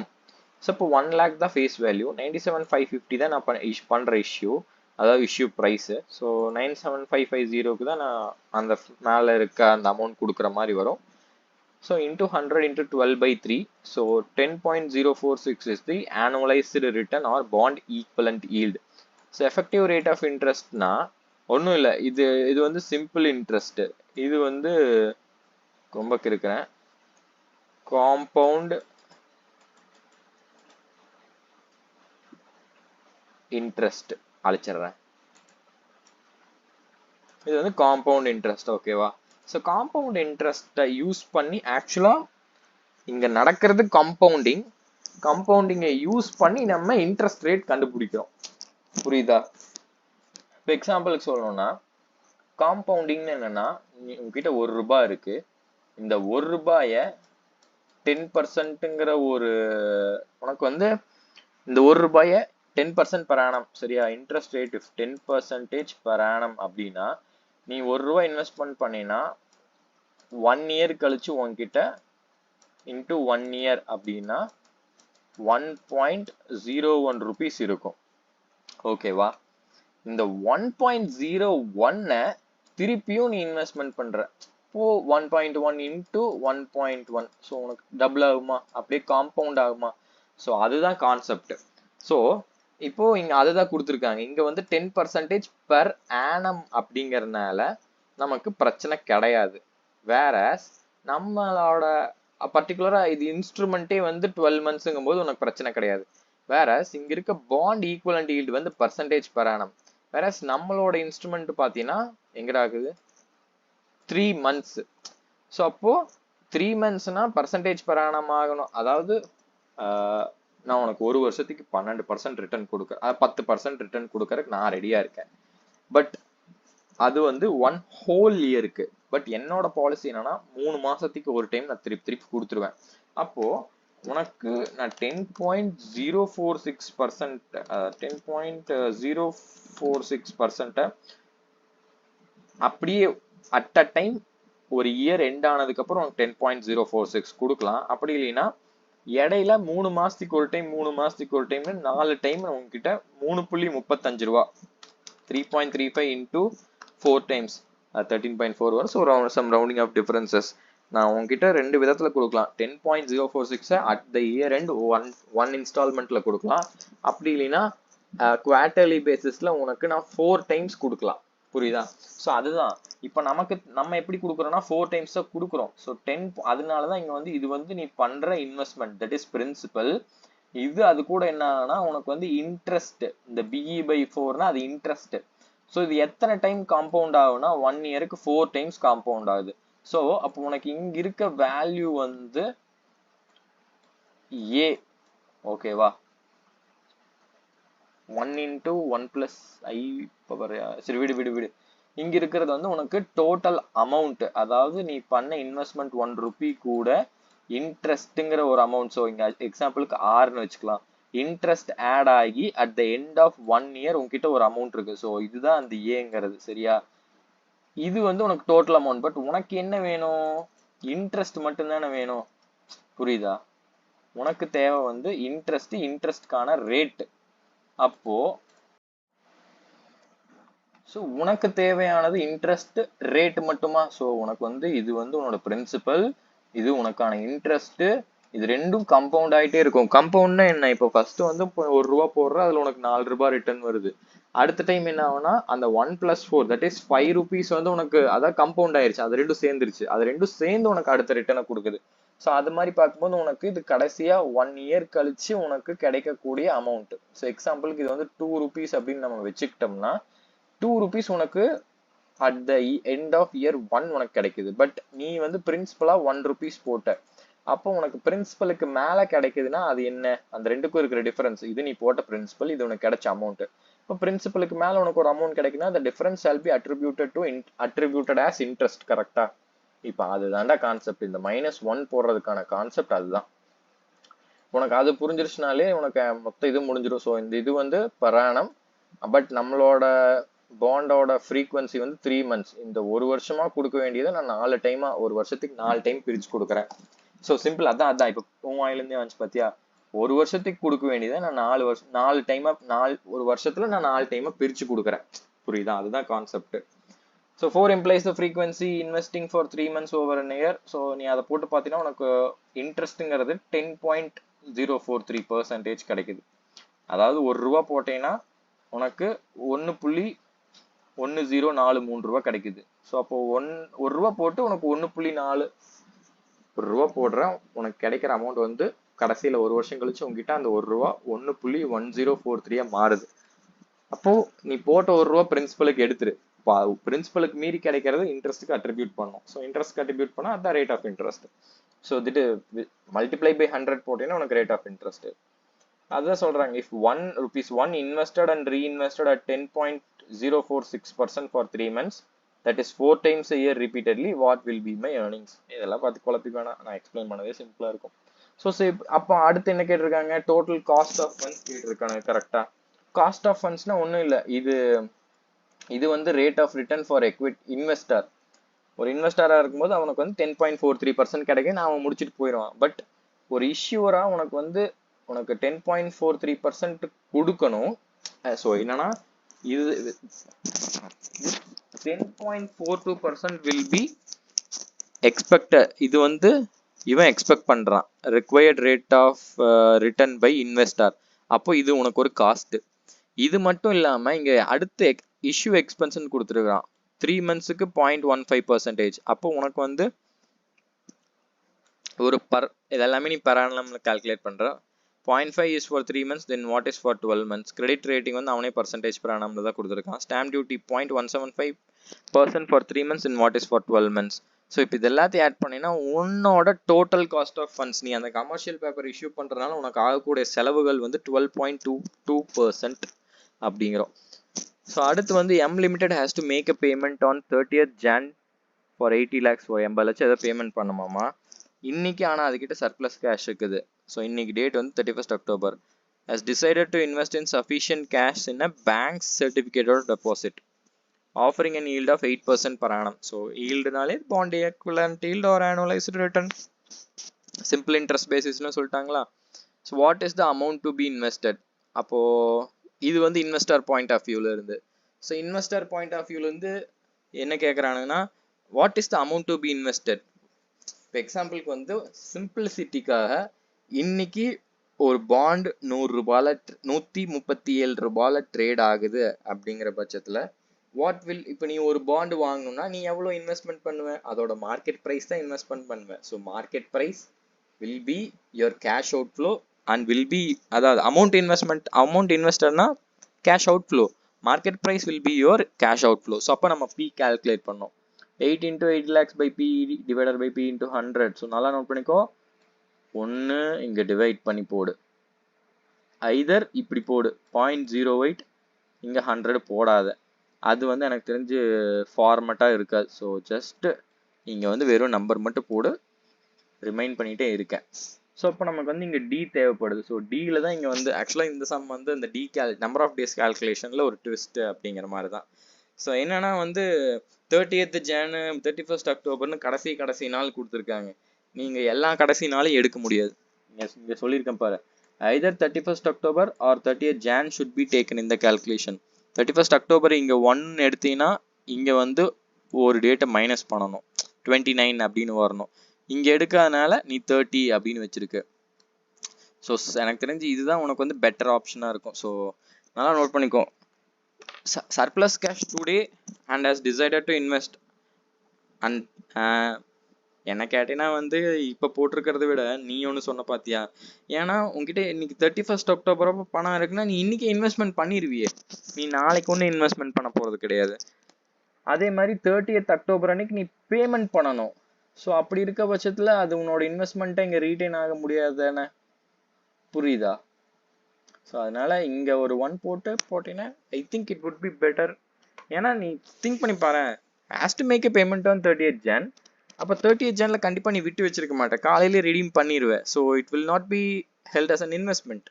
But இன்னைக்கு நீ என்ன நினைக்கிறனா, இன்னைக்கு உங்ககிட்ட கேஷ் 1 lakh இருக்கு, நீ இன்வெஸ்ட்மெண்ட் பண்ணலாம்னு நினைக்கிறேன், நான் நாளைக்கு போய் பண்ணிக்கிறேன் அப்படிலாம் விட மாட்டேன். சரி இன்னைக்கே நல்லா இருக்குது பண்ணி விட்டுருவோம் அப்படின்னு பண்ணிடுவேன். ஸோ அந்த ஒரே ஒரு ட்விஸ்ட் மட்டும்தான் இந்த சம்மில். Question number 77. Money market instrument, face value 100, discount yield of 6%. So percentage means percentage per annum, which implies bond equivalent yield or annualized rate of return. Maturity date கொடுத்துட்டாங்க. ஸோ P கேட்டிருக்காங்க, bond equivalent yield கேட்டிருக்காங்க, effective annual return. So bond equivalent yieldனா ஒன்றும் இல்லை, அவனே கொடுத்துட்டான், இருந்தாலும் நம்மளை கேட்க சொல்கிறான். ஸோ இஷ்யூ ப்ரைஸ் வந்து கொடுத்துருக்க டேட்டா 6%. ஸோ 6ன்னு போட்டுக்கோ, 100 minus P by P into 100 into 365. இது இன்டர்போலேட் பண்ணால் உனக்கு ப்ரைஸ் வந்து 99.27. ஆக்சுவலாக இங்கே பாண்ட் ஈக்குவலண்ட் yield 6% கொடுத்துட்டு திருப்பி நம்மளே கால்குலேட் பண்ண சொல்லிக்கிறானுங்க. ஸோ நம்ம இங்கே இருக்க இன்புட்ஸை வச்சு நமக்கு இந்த 6% தெரியாத மாதிரி கால்குலேட் பண்ணால் நமக்கு 5.96 வருது, which is approximately equal to 6.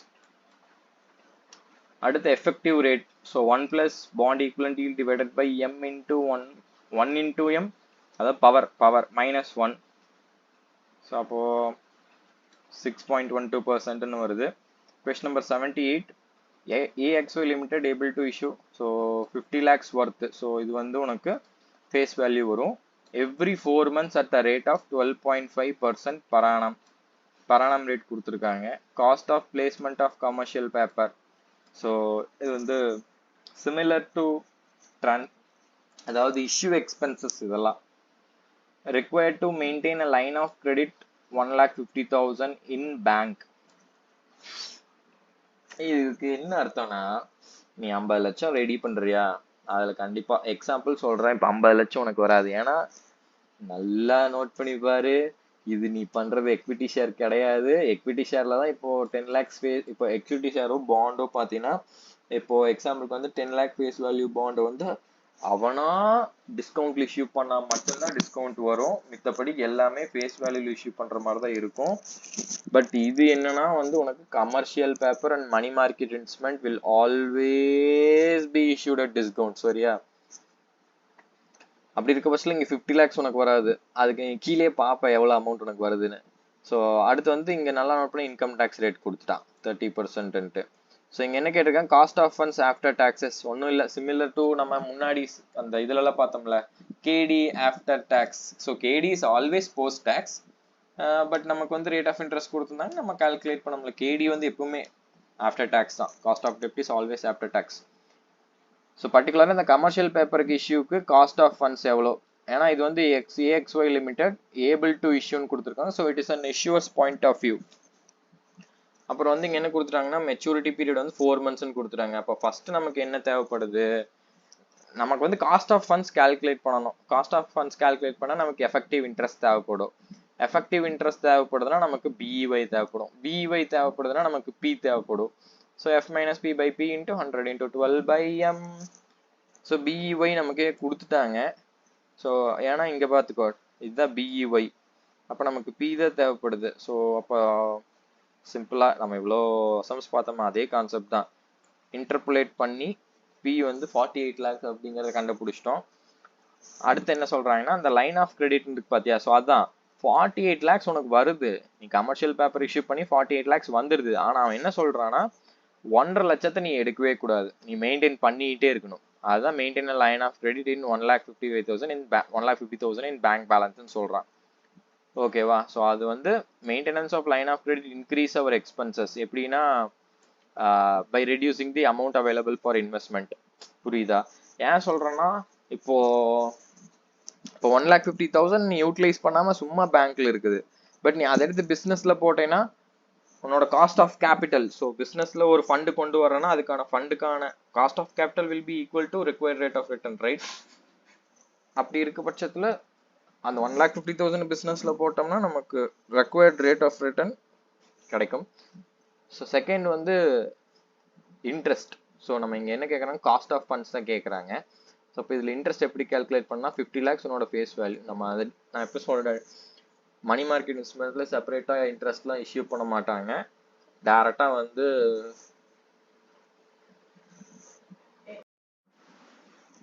Money market இன்ஸ்ட்ருமெண்ட்ஸ்லாம் வந்து செப்பரேட்டாக இன்ட்ரெஸ்ட் பேமெண்ட் வந்து இஷ்யூ பண்ண மாட்டாங்க.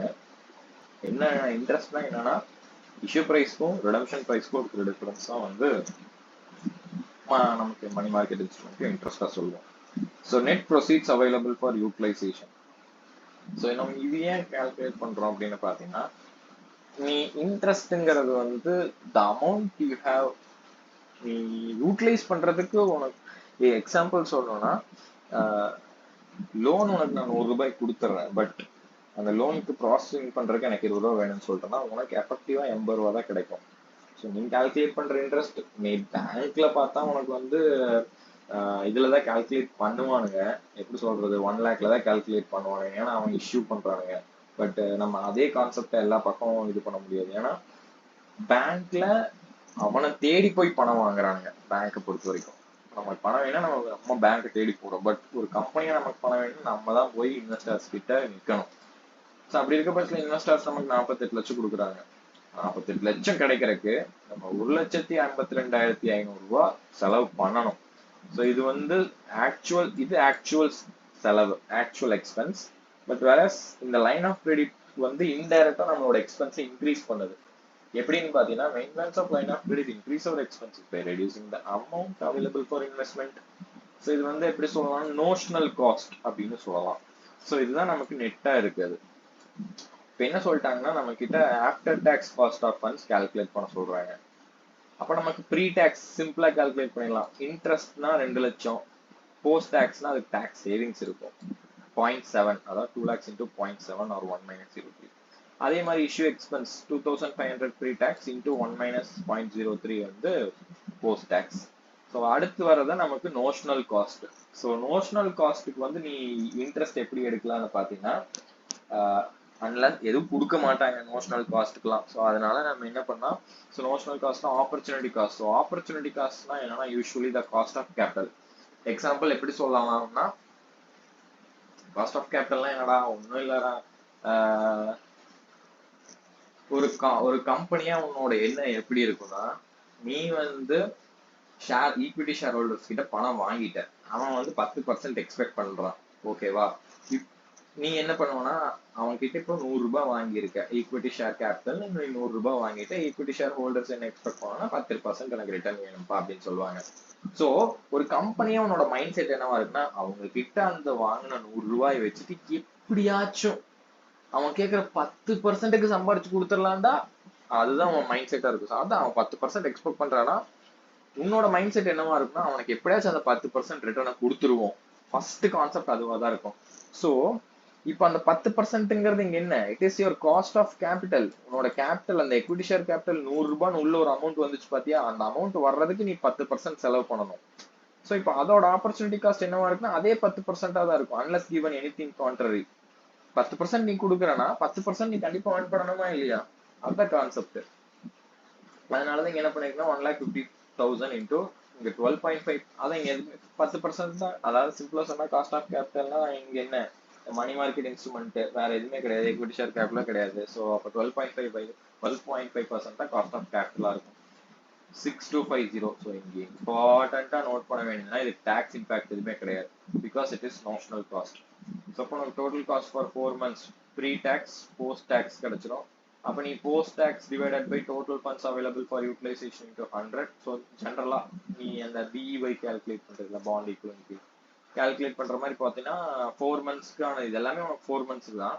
உனக்கு வந்து இப்போ பர்சன்டேஜ் per annum கிடைச்சிடும். ஸோ இதில் இம்பார்ட்டன்ட் தான் நோட் பண்ண வேண்டியது, இந்த நோஷனல் காஸ்ட் எடுக்கணும். இந்த நோஷனல் காஸ்ட்டுக்கு நீங்க காஸ்ட் ஆஃப் கேபிட்டல் எடுக்கணும். ஸோ ஏன் காஸ்ட் ஆஃப் கேபிட்டல்னு எடுக்கிறோம்னா நான் உனக்கு அதை எக்ஸ்பிளைனும் பண்ணிட்டேன்.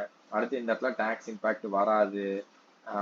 இங்க net proceeds available for utilisation calculate பண்ணணும். ஸோ நல்ல கொஸ்டின் இது அப்படின்னு நான் சொல்லுவேன். ஸோ அடுத்து என்ன சொல்றாங்கன்னா, ஒண்டர்லேண்ட் லிமிடெட் வந்து எக்ஸஸ் கேஷ் இருக்காமா 20 lakhs, which it wants to invest in short-term marketable securities. Its expenses relating to investment will be 50,000. Securities invested will have annual yield. So கொடுத்திருக்கிறதே அப்போ bond equivalent yield or annualized return. So company seeks your advice as to the period of investment ஆமாடா. So as to earn a pre-tax income of 5%. இங்க வந்து எப்படி சொல்றதுன்னா வந்து annual ஈல்டும் கொடுத்துட்டானுங்க. ஆனா annual yield கொடுத்துட்டு இது வந்து 9% per annum.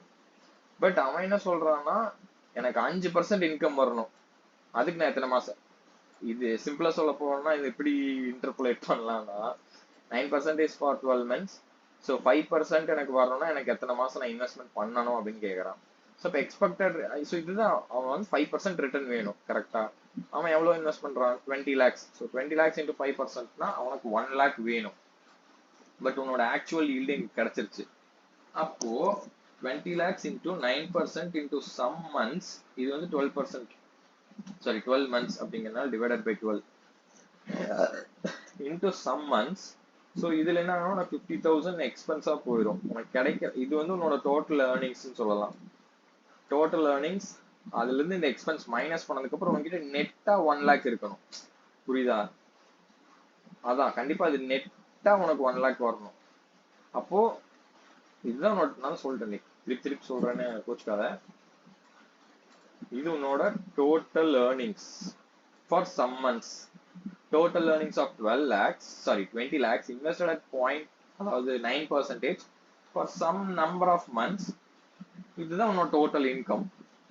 டோட்டல் இன்கம்ல எக்ஸ்பென்ஸ் ஏதாச்சும் இருந்துச்சுன்னா மைனஸ் பண்ணி வரதான் நெட் இன்கம். நெட்டா உனக்கு 1 lakh வரணும். அப்படி இருக்க பட்சத்துல இதை நீ இன்டர்போலேட் பண்ணி பார்த்தீங்கன்னா உனக்கு x is equal to 10 months அப்படின்னு வந்துடும். அடுத்து என்ன கேட்டிருக்காங்க, the minimum for period for the company to break even its investment expenditure over time value of money. சிம்பிளா இதுல என்ன சொல்ல வராங்கன்னா, the minimum period for the company to break even its investment expenditure over time value of money. சிம்பிளா சொல்ல போனா எனக்கு இங்க வந்து நம்ம 1 lakh எனக்கு வேணும்னு சொன்னோமா, எனக்கு இங்க 1 lakh வேணாம், எனக்கு 50,000 வந்தா போதும் அப்படின்னு சொல்றோம். ஸோ ஏன் 50,000? 50,000ங்கிறதவே விட நான் இங்க எக்ஸ்பெண்டிச்சர் ஒண்ணு செலவு பண்றேன் பாத்தியா, அதுக்கு ஈக்குவலா என்னோட இன்கம் இருக்கணும். ஸோ 50,000 மேதான் இந்த 50,000 எனக்கு ஈக்குவல் பண்ற மாதிரி எனக்கு வந்து இன்கம் வரணும். ஸோ இப்போ 20 lakhs invested at 9% for some months should give me 50,000. இந்த ஈக்குவேஷன் போறதே குழப்பம் தான். நான் சிம்பிளா சொல்றேன் பாரு. பிரேக் ஈவன் என்னன்னா இந்த இது சார் சொன்னது. நான் ஒரு ஐடியா எப்படி சொல்றேன்னா, ஸோ அவன் என்ன சொல்லிட்டான்னா பிரேக் ஈவன் பண்ணணும். எதை பிரேக் ஈவன் பண்ணனா, அவன் இன்வெஸ்ட்மெண்ட்டுக்காக பண்ற எக்ஸ்பெண்டிச்சர் தட் இஸ் 50,000 இது பண்ற மாதிரி அவனுக்கு வந்து இன்கம் வேணுமாமா, 50,000 இன்கம் வேணுமாமா. அப்போ 20 lakhs invested at 9% for some months should give me 50,000. சிம்பிளா சொல்ல போனா இது இந்த பக்கம் போனா 50,000 வந்துருமா, அதான்டா கான்செப்ட். நீங்க ஒரே ஈக்குவேஷன் தான், இது எப்படி சொல்றேன்னா, இந்த எக்ஸ்பெண்டிச்சர் இந்த பக்கம் போனா பிளஸ் ஆயிருமா, அதுதான் நான் இங்க சொன்னேன் பாத்தியா, the income earned should equal 50,000 அப்படின்னு சொல்லலாம். அப்படி இல்லைன்னா income earned minus expenditure incurred must be 0, எனக்கு எதுவுமே nil அப்படிங்கிற மாதிரி வரணும். அந்த கான்செப்ட் தான் போட்டா இன்டர்போலேட் பண்ணீங்கன்னா உனக்கு 3.3 மந்த்ஸ் கிடைக்கும். அடுத்து repo transactions. So repo transactions அப்படின்னா repo is short form for repurchase அப்படின்னு சொல்றாங்க. ஸோ ஃபர்ஸ்ட் வந்து நீ இங்க இந்த கான்செப்ட் பார்த்தீங்கன்னா, ஆர்பிஐ வந்து பேங்க் கொடுக்குது அப்படின்னா இட் இஸ் ரெப்போ. அதுவே ரெப்போன்னு என்ன, ரீபர்ச்சேஸ். இப்போ வந்து எப்படி சொல்றதுன்னா, இந்த பேங்க் என்ன, ஸோ இந்த ஒரு ரெப்போ டிரான்சாக்ஷன் என்னன்னா, பேங்க் வந்து அதோட செக்யூரிட்டிஸ் எல்லாம் ஆர்பிஐ கொடுத்துரும், ஆர்பிஐ அதுக்கு எகென்ஸ்டா அமௌண்ட் கொடுக்கும். அதுக்கப்புறம் என்ன பண்ணுவான்னா, திருப்பி பேங்க் வந்து அமௌண்ட்டை பே பண்ணிடுவான், ஆர்பிஐ வந்து அந்த இதை கொடுத்துருவான், என்னதை கொடுத்துருவான், அந்த பாண்டை கொடுத்துருவான். இது என்ன இதை வந்து நம்ம எஃப்ஆர்லேயே படிச்சிட்டோம், தெரியலன்னு சொன்னா டென்ஷன் ஆயிடுவேன். எஃப்ஆர்லேயே படிச்சிட்டோம்.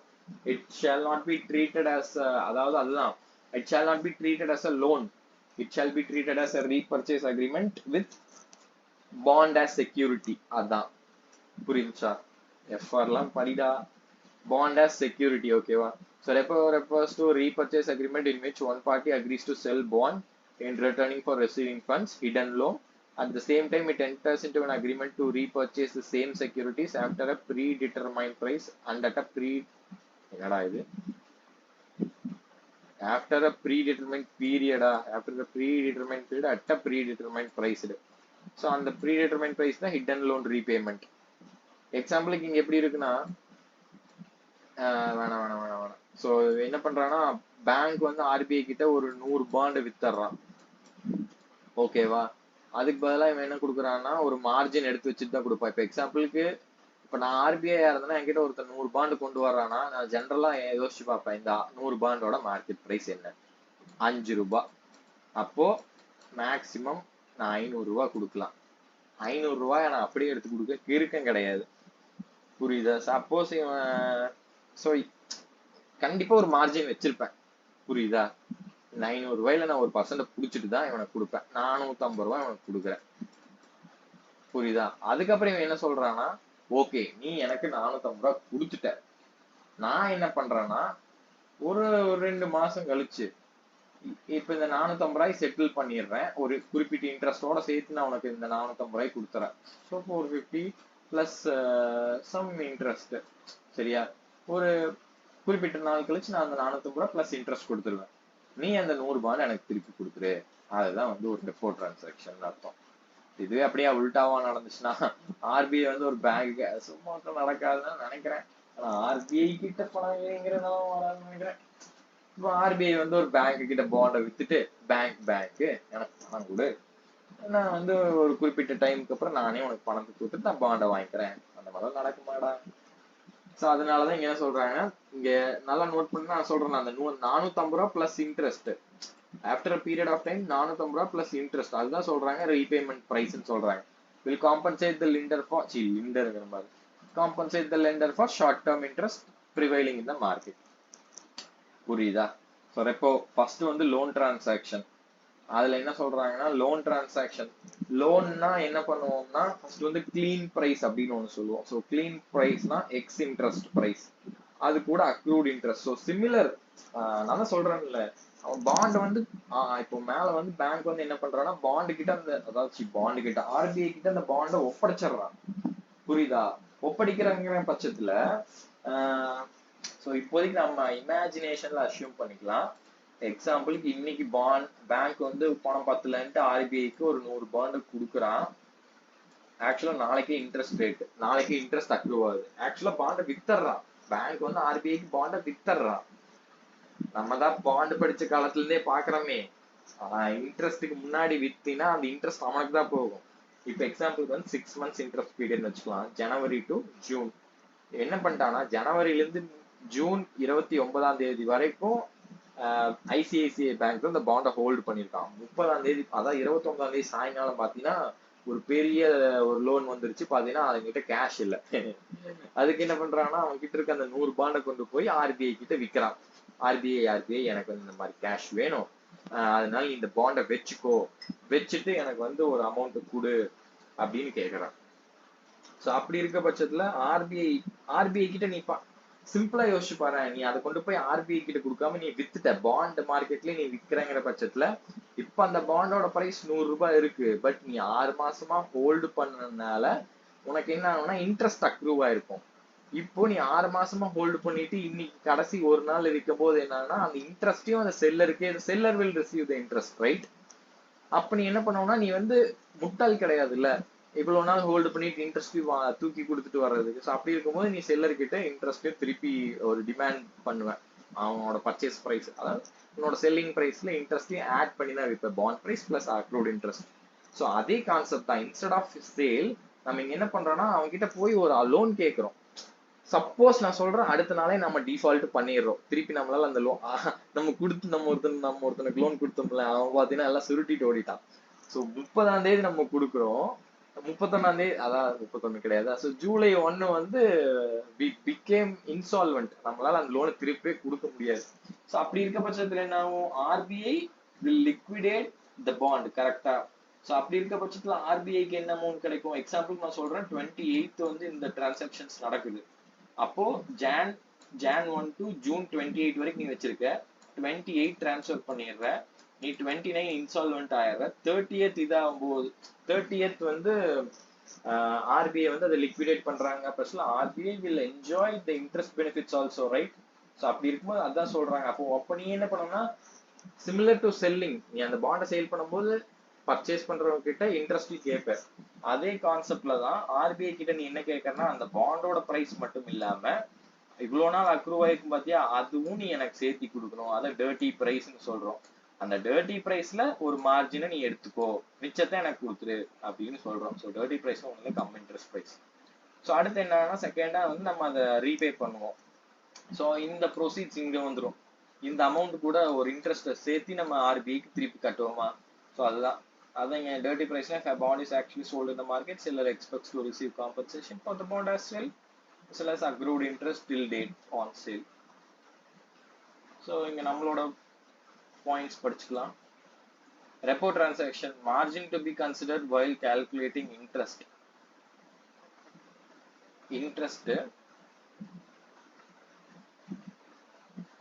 என்ன எழுதுனே புரியல. total loan received after reducing margin, விடு. amount to be lent அப்படின்னா value of bond minus margin. So இந்த value of bondங்கிறது வந்து கம் இன்ட்ரெஸ்ட் பிரைஸா தான் இருக்கும். ஸோ அதான் இங்க கொடுத்துருக்கு, இதுதான் இந்த value of bond. Value of bond நீங்க கொடுத்துருக்கு பார்த்தியா, clean price plus accrued interest minus margin. So clean பிரைஸ்னா ex interest price. So clean price ரொம்ப கஷ்டம் பண்றேன். ஸோ amount to be lent is equal to value of bond minus margin. Value of bond is equal to clean price plus accrued, which is dirty price minus margin percentage. So amount to be repaid is based on the loan given and not on market price. So இப்போ எனக்கு வந்து அந்த இப்போ எக்ஸாம்பிளுக்கு வந்து நம்மளோட கான்செப்ட்ல June 30th நான் ரீபே பண்ணமா, நான் ஆர்பிஐக்கு பாண்ட் டிரான்ஸ்ஃபர் பண்ணும்போது 100 rupeesனு இருந்துச்சு ஆன் ஜூன் 28. வேற ஜூன் 30 என்னன்னா வந்து 300 மாறிடுச்சு.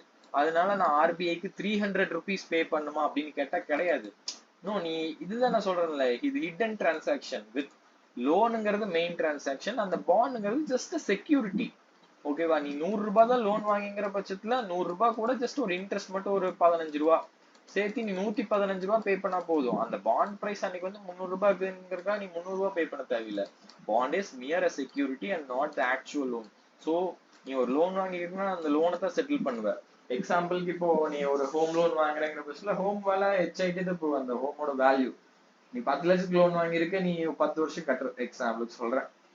10 வருஷத்துல 10 வருஷம் கழிச்சு அந்த வீடோட வேலை 1 கோடி, அதுக்கு நீ 1 கோடி ரீபே பண்ண அர்த்தமா? கிடையாது இல்ல.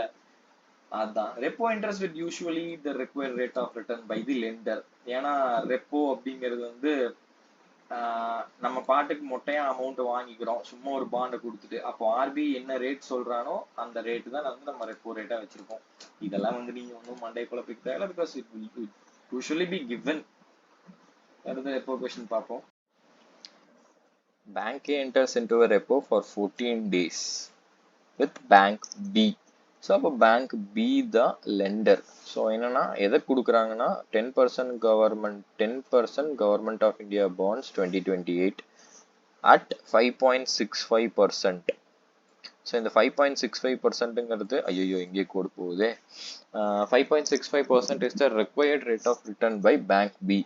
இந்த 10%ங்கிறது கவர்மெண்ட் ஆஃப் இந்தியா பாண்டோட ரிட்டர்ன் 8 crores. ஆக்சுவலா பேங்க் ஏ வந்து பேங்க் பி கிட்ட இருந்து 8 crores வாங்குறானுங்க. ஓகேவா? No no no no no தப்பே. அந்த 8 crores-ங்கிறது நீ அப்படி கொண்டு போனீங்கன்னா ஆக்சுவலா தப்பா இருக்கும். 10% of government of India at 5.65% for 8 crores. அப்போ 8 crore பாண்டை கொடுக்குறானுங்கன்னு அர்த்தமா? ஸோ அதுதான் நீ கண்டுபிடிக்கணும். 8 crore பாண்ட்னா 8 lakh. எஸ், அந்த மாதிரி தான் கொண்டு போயிருக்கானுங்க. So assume that clean price, the price that does not have accrued rate of interest வந்து 99.42, margin, days of accrued interest, you are required to determine the dirty price, so come interest price. So அப்போ clean price வந்து 99.42, அப்போ rupees 100, it is assumed that face value 100 into 10% into 262/316 போட்டிருக்கோம். ஏன்னு பார்த்தா to avoid round off differences. So அப்போ இதுதான் நமக்கு dirty price. So நமக்கு வந்து வேல்யூ டு பி லெண்ட் தான் நமக்கே தெரியுமே, டர்ட்டி ப்ரைஸ் மைனஸ் மார்ஜின். அப்போ டர்ட்டி ப்ரைஸ் பர் பாண்ட் 1,06,000. அப்போ 8 lakh பாண்ட்ஸ்க்கு இதுதான் டர்ட்டி ப்ரைஸ். ஸோ அதில் 2% மார்ஜினை மைனஸ் பண்ண அமௌண்ட் தான் நமக்கு லெண்ட் பண்ணுவாங்க. ஸோ இந்த 836,52,800க்கு 5.65%ல இன்ட்ரெஸ்ட் நம்ம 14 நாளைக்கு பே பண்ணணும். ஸோ இப்போ நம்ம 365 days டேக்கன், 360 days டேக்கன், அதாவது 14 divided by 316 போட்டால் உனக்கு இன்னும் கொஞ்சம் அக்யூரேட்டாக வரும். ஸோ 836, ஸோ அதான் 5.65 is for 365 days, then what is for 14 days, 360 days, then what is for 14 days. அதுதான் concept. So test for weak form of efficient market hypothesis. So runs test ஒன்று, correlation test. Runs டெஸ்ட்னா ஒன்றும் இல்லை, maximum number of runs நம்ம calculate பண்ணுவோம். So அதுக்கு வந்து ஒரு ஃபர்ஸ்ட் 3, இதை வந்து பேசிக் ஃபார்முலா ட்ரிவன் டேட்டாஸ் அப்படிங்கிற மாதிரி சொல்லுவோம். 3 வேல்யூ கண்டுபிடிக்கணும், N1 N2 R. ஸோ N1னா number of positive price movements, இங்கே எழுதியிருக்கேன்ல. N2னா number of negative price movements. R அப்படிங்கிறதா நம்பர் ஆஃப் சைன் சேஞ்சஸ், இந்த +2 -2 ப்ளஸ் அந்த மாதிரி. அடுத்து வந்து மியூ அண்ட் சிக்மா கால்குலேட் பண்ணணும். ஸோ சிக்மானா ஒன்றும் இல்லை, ஸ்டாண்டர்ட் டீவியேஷன். சிக்மாவே கிடையாது, ஸ்டாண்டர்ட் டீவியேஷன் தான். ஸோ மியூவோட formula 2N1 N2 + 1 divided by N1 + N2. வேற ஸ்டாண்டர்ட் டீவியேஷனுக்கு 2N1 N2 into 2N1 N2 minus N1 minus M2 divided by N plus N2 the whole square into N1 plus N2 minus 1. So இது நம்ம ரெண்டும் calculate பண்ணிட்டோம். இந்த mu and standard deviation எதுக்கு வேணும் அப்படின்னு பார்த்தோம்னா கால்குலேட்டிங் லிமிட்ஸ். ஸோ ஆக்சுவலாக ரன்ஸ் டெஸ்ட் யூஸ் பண்ணி whether a market is weak form efficient or இன்எஃபிஷியன்ட்டா அப்படின்னு கண்டுபிடிக்கிறதா. ஸோ அதுக்கு முன்னாடி நம்ம ஜென்ரலாக ஒரு விஷயம் தெரிஞ்சுக்க வேண்டிய விஷயம் என்னன்னா, a market is inefficient if it is predictable. If it is predictable, there is no randomness.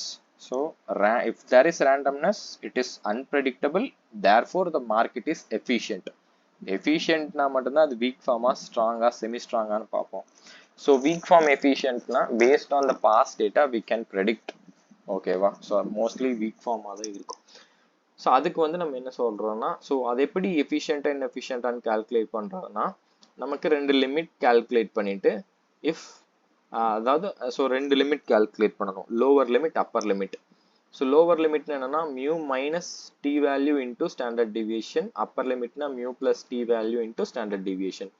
So இந்த டி வேல்யூ அப்படிங்கிறத எப்படி எடுப்போம்னா, t value will be based on some x degree of freedoms at desired confidence level. அந்த x டிகிரிங்கிறது எப்படி எடுக்கணும்னா, இங்க N1 + N2 - 1 இது போட்டீங்கன்னா உனக்கு என்ன வேல்யூ வருதோ அந்த வேல்யூ டிகிரி ஆஃப் கான்ஃபிடன்ஸ்க்கான டி வேல்யூ எடுக்கணும்.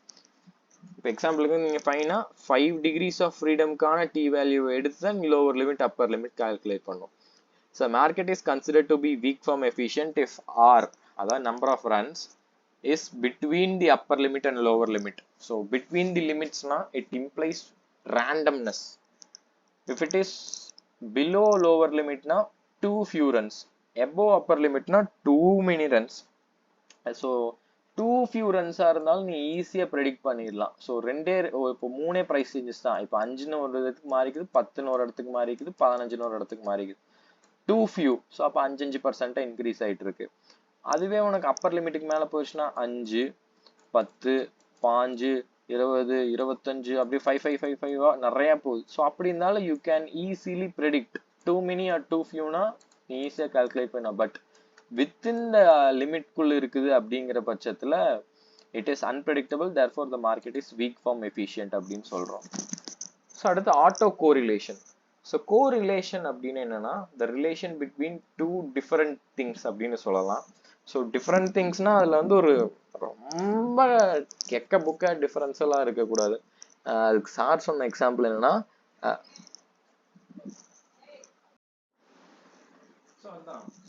சார் சொன்ன எக்ஸாம்பிள் என்னன்னா the price the movement upward movement of அதாவது increasing price of a share and its relation with you eating an ice cream அப்படிங்கிற மாதிரிலாம் சொன்னாங்க. ஸோ அது ரொம்ப லாஜிக்கே இல்லாம இருந்துச்சு. பட் கோரிலேஷன்னா என்ன, அதுதான். இப்போ ரெண்டு விஷயம் இருக்கு, ஏன்னு ஒரு விஷயம் இருக்கு, பின்னு ஒரு விஷயம் இருக்கு. அதுக்கான கோரிலேஷன் +1. ஸோ இங்க நல்லா நோட் பண்ணா close to +1 and close to -1 தான் கோரிலேஷன் ஹைன்னு சொல்றோம். லோவர் கோரிலேஷன் அப்படிங்கிற பட்சம் ஆனா வந்து என்னன்னா ரியாலிட்டியில +1 -1லாம் பயங்கர ரேர்.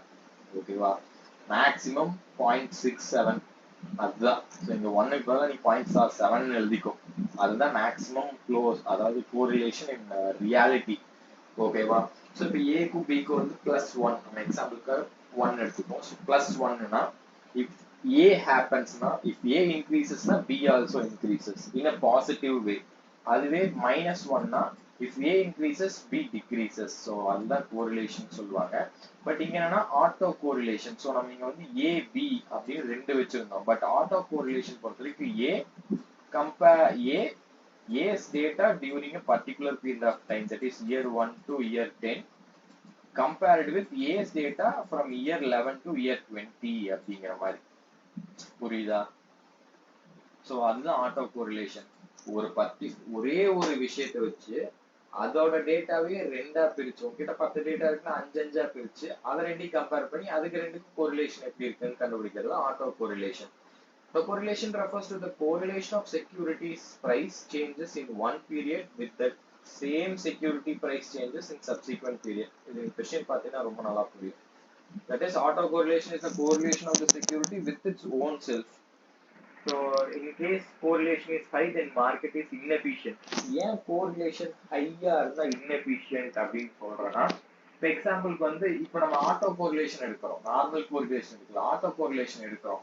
ஆட்டோ கோரிலேஷன் வந்து +1 ஆர் -1 இருந்தா இட் இஸ் ஹைலி கோரிலேட்டட். கரெக்டா? அப்போ ஃபர்ஸ்ட் 10 நாள் இந்த மாதிரி நடந்துச்சு, செகண்ட் டே 10 நாள் இந்த மாதிரி நடக்குது, அப்போ அடுத்த 10 நாள் என்ன நடக்குது நீ ஈஸியா ப்ரெடிக்ட் பண்ணிடலாம். இந்த correlation is high, it is highly ப்ரெடிக்டபிள்னு அர்த்தம். ஹைலி ப்ரெடிக்டபிள்னா நோ ரேண்டம்னஸ். ரேண்டம்னஸ் இல்லைன்னா அது மார்க்கெட் இன்எஃபிஷியன்ட்னு அர்த்தம். பட் இதுவே வந்து 0.1, அதாவது 0.01, 0.01, 0.02 கோரிலேஷன் ரொம்ப கம்மியா இருக்கு, ரிலேஷனே இல்லப்பா அப்படிங்கிற பட்சத்துல there is more randomness. More ரேண்டம்னஸ்னா மோர் அன்பிரடிக்டபிலிட்டி. அப்படி இருக்க பட்சத்துல வந்து அதான் சொல்றேன், in case correlation is close to zero, the price movements are random, hence the market is considered to be weak form efficient. So steps in correlation டீடைலா நம்ம portfolio மேனேஜ்மென்ட்ல பார்ப்போம். So இந்த மாதிரி ஜென்ரலா பார்த்தோம்னா இது பார்க்காத, நம்ம எப்போ சொல்றோம் சம்ம வச்சு பார்த்தீங்கன்னா ஈஸியா புரிஞ்சுக்கும். பட் இங்க ஒரு இம்பார்ட்டன்டான பாயிண்ட் இருக்கு. இப்போ 10 closing prices there would be 9 price changes. ஏன் இது என்னன்னு பாத்தீங்கன்னா பிரைஸ் 1ன்னு ஒண்ணு இருக்கு, பிரைஸ் 2ன்னு ஒண்ணு இருக்கு. அப்போ இங்க இருக்க பிரைஸ் சேஞ்ச் வந்து நம்பர் ஆஃப் பிரைஸ் சேஞ்ச் இந்த இடத்துல 1. அதே மாதிரி இந்த இடத்துல 3ன்னு ஒண்ணு இருக்குன்னா நம்பர் ஆஃப் பிரைஸ் சேஞ்ச் வந்து இங்கேயும் 1. ஸோ 1 + 1 2. தோ நம்ம கிட்ட 3 பிரைஸ் பாயிண்ட்ஸ் இருந்தாலும் நம்மளோட பிரைஸ் சேஞ்சஸ் எவ்வளவுன்னு கேட்டீங்கன்னா 2. புரியுதா? இதெல்லாம் வந்து எல்கேஜி கான்செப்ட், இதெல்லாம் formulas. So no rule given by IC, however range of 0.3 to 0.3 can be considered satisfying weak form. இந்த பாயிண்ட் இதுக்குள்ள இருந்தா வந்து உனக்கு வீக் ஃபார்ம், இதுக்கு மேல போயிடுச்சுன்னா வந்து தேர் இஸ் ஹை கோரிலேஷன் அர்த்தம். புரியுதா? ஏன்னா இது ரெண்டு வந்து not a high correlation points அர்த்தம். It is highly correlated, there is no randomness, no unpredictability. புரியுதா? அப்போ ஹை கோரிலேஷன் வந்து நம்ம என்ன சொல்றோம்னா 0.4க்கு மேல இருக்கிற எல்லாமே ஹைலி கோரிலேட்டட். 0.4 கீழே இருக்குது 0.3, 0.2, 0.1 அதெல்லாம் வந்து not highly correlated. So not highly correlated, there is randomness. Randomness இருந்துச்சுன்னா market is considered to be weak form efficient. Runs test. Run அப்படின்னா என்னன்னா one sign to another sign change. அதுக்கு எங்கடா இங்க இருக்கு பாரு. இது அதாவது ஃபர்ஸ்ட் சைன் சேஞ்ச்னா இங்க தான் வருது, இங்க டிக்ரீஸ் ஆகுது. So one sign that is minus to plus. So அப்போ இது வந்து ஒன் ரன். ஸோ ரன்னை தான் நம்ம ஆர்னு இம்ப்ளை பண்றோம். So run test என்ன பண்ணுனா whether the data has few runs or random runs or too many runs. So few runs னா எங்க below lower limit. Below lower limit னா few runs. Between limits னா random. Too many runs னா above upper limit. ஓகேவா? அதுதான் concept. So runs test என்ன பண்ணுனா checks whether a run is between limits or below limit or above limit. Between limits னா random, no prediction, weak form efficient. Below 4 or above 9. Below 4 னா too few runs. ஈஸியா நம்ம முன்னாடி ஒரு example நான் சொன்னாங்கல 5 வச்சு too few runs ஈஸியா predict பண்ணிடலாம். ஸோ அதே மாதிரி above upper limit னா too many runs. ஸோ அதே மாதிரி அப்போ ஈஸியா predict பண்ணிடலாம். So it is not random. So market is inefficient ன்னு சொல்லணும். ஸோ ஒரு weak form efficient marketல it is always random. So லிமிட்ஸ்னா limits is அதாவது upper limit lower limitல அதுதான் வந்து range of randomness. So degrees of freedom னா இதுல எப்படி கால்குலேட் பண்ணா n1 plus n2 minus 1. So இப்படி கால்குலேட் பண்ணி 5% degrees of freedom னு வந்து அதுக்கு ஒரு t வேல்யூ கொடுத்திருக்காங்க ட்விஸ்டிங்ல. கூடவே என்ன கொடுத்துட்டாங்கன்னா 18% degrees of freedom with t value இன்னொரு வேல்யூ கொடுத்தாங்க. அப்ப இருக்கும்போது நீ எதை எடுக்கணும்னா இதைத்தான் எடுக்கணும். நீ நீ கொஸ்டின்ல ரெண்டு கொடுத்தாலுமே நீ வந்து இந்த ஃபார்முலா போட்டு 5% வருது 18% வருதுன்னு கண்டுபிடிச்சு அதுக்கப்புறம் இருக்கிற டி வேல்யூ தான் எடுக்கணும். புரியுதா? The closing value of Sensex for the month of October 2007 கொடுத்துட்டாங்க. Date of closing Sensex value. அப்ப நம்ம இதை வச்சு price change, அதாவது நம்ம ரன் டெஸ்ட் எடுக்கிறோம் அப்படின்னாலே நீ வந்து ஃபர்ஸ்ட் என்ன பண்ணிடணும், price change. அதுல N1, N2, R மூணுமே வந்து அந்த price change தான். N1 னா number of positive movements. இதுல எத்தனை பிளஸ் இருக்குது அப்படிங்கறத பார்க்கணும். அதே வந்து இங்க பாத்தீங்கன்னா n மைனஸ்னா நம்பர் ஆஃப் நெகட்டிவ், ஆர்னா number of sign changes. So இப்போ இந்த இடத்துல பார்த்தோம்னா 1 2 3 4 5 6 இப்படி பார்க்க கூடாது. இந்த இடத்துல ஒரு மிஸ்டேக் பண்ணிடக்கூடாது. இது பார்ப்போம். Number of positive price movements 11 இருக்குதா, செக் பண்ணி பார்ப்போம். 1 2 3 4 5 6 7 8 9 10 11. அப்போ n1 is equal to number of positive price moments. அப்போ n2 1 2 3 4 5 6 7 8. ஸோ n2 8 வந்துருச்சா? அப்போ r number of sign changes. So including from first value இங்கிருந்து எடுக்கணும். இதுல இருந்து பண்றதுதான் ஒரு சைன் சேஞ்ச். அப்புறம் அடுத்து இதுல இருந்து பண்றது, அடுத்து இதுல இருந்து. ஸோ அடுத்து கதை வந்திருந்தா போட்டோம்னா ஸோ எப்படி சொல்றோம்னா இதுக்கு ரெண்டுக்கும் பார்க்கணும், இதுக்கு ரெண்டுக்கும் பார்க்கணும், இதுக்கு ரெண்டுக்கும் பார்க்கணும், இதுக்கு ரெண்டுக்கும் பார்க்கணும், இதுக்கு ரெண்டுக்கும் பார்க்கணும், இப்படி பார்த்தே இருக்கணும். புரியுதா? ஸோ அப்போ அதுல எவ்வளவு number of sign changes. So அதான் நம்ம முன்னாடியே பார்த்தோம். இப்போ உங்ககிட்ட 10 டேட்டா பாயிண்ட் இருக்குன்னா பிரைஸ் சேஞ்ச் வந்து 9 தான் இருக்கும். இப்போ எக்ஸாம்பிளுக்கு வந்து நம்ம இங்க பார்த்தோம்னா நிறைய டேட்டா இருக்குது, ஆனா இது கண்டிப்பா ஒரு வேல்யூ கம்மியா தான். 1 2 ஸோ 2 4 6 8 10 12 14 16 18 20 டே, அதாவது 20 டேட்டா பாயிண்ட்ஸ் இருக்கு. ஆனா நமக்கு பாரு 19 பிரைஸ் மூமெண்ட்ஸ் தான் இருக்கு. அதுல 11 பாசிட்டிவ் 8 நெகட்டிவ். புரிஞ்சுதா? இப்ப அடுத்து என்ன சொன்னாங்கன்னா weak form efficient ஆனு கண்டுபிடிங்க by applying run test at 5% and 10% level of significance. So இந்த இது வந்து உங்களுக்கு டிகிரிஸ் ஆஃப் ஃப்ரீடம் கிடையாது, இங்கதான் கொடுத்துருக்காங்க பாரு, degrees of freedom value at t 10%. So நம்ம 2% லெவல் ஆஃப் சிக்னிஃபிகன்ஸ்ல கால்குலேட் பண்ணணும்.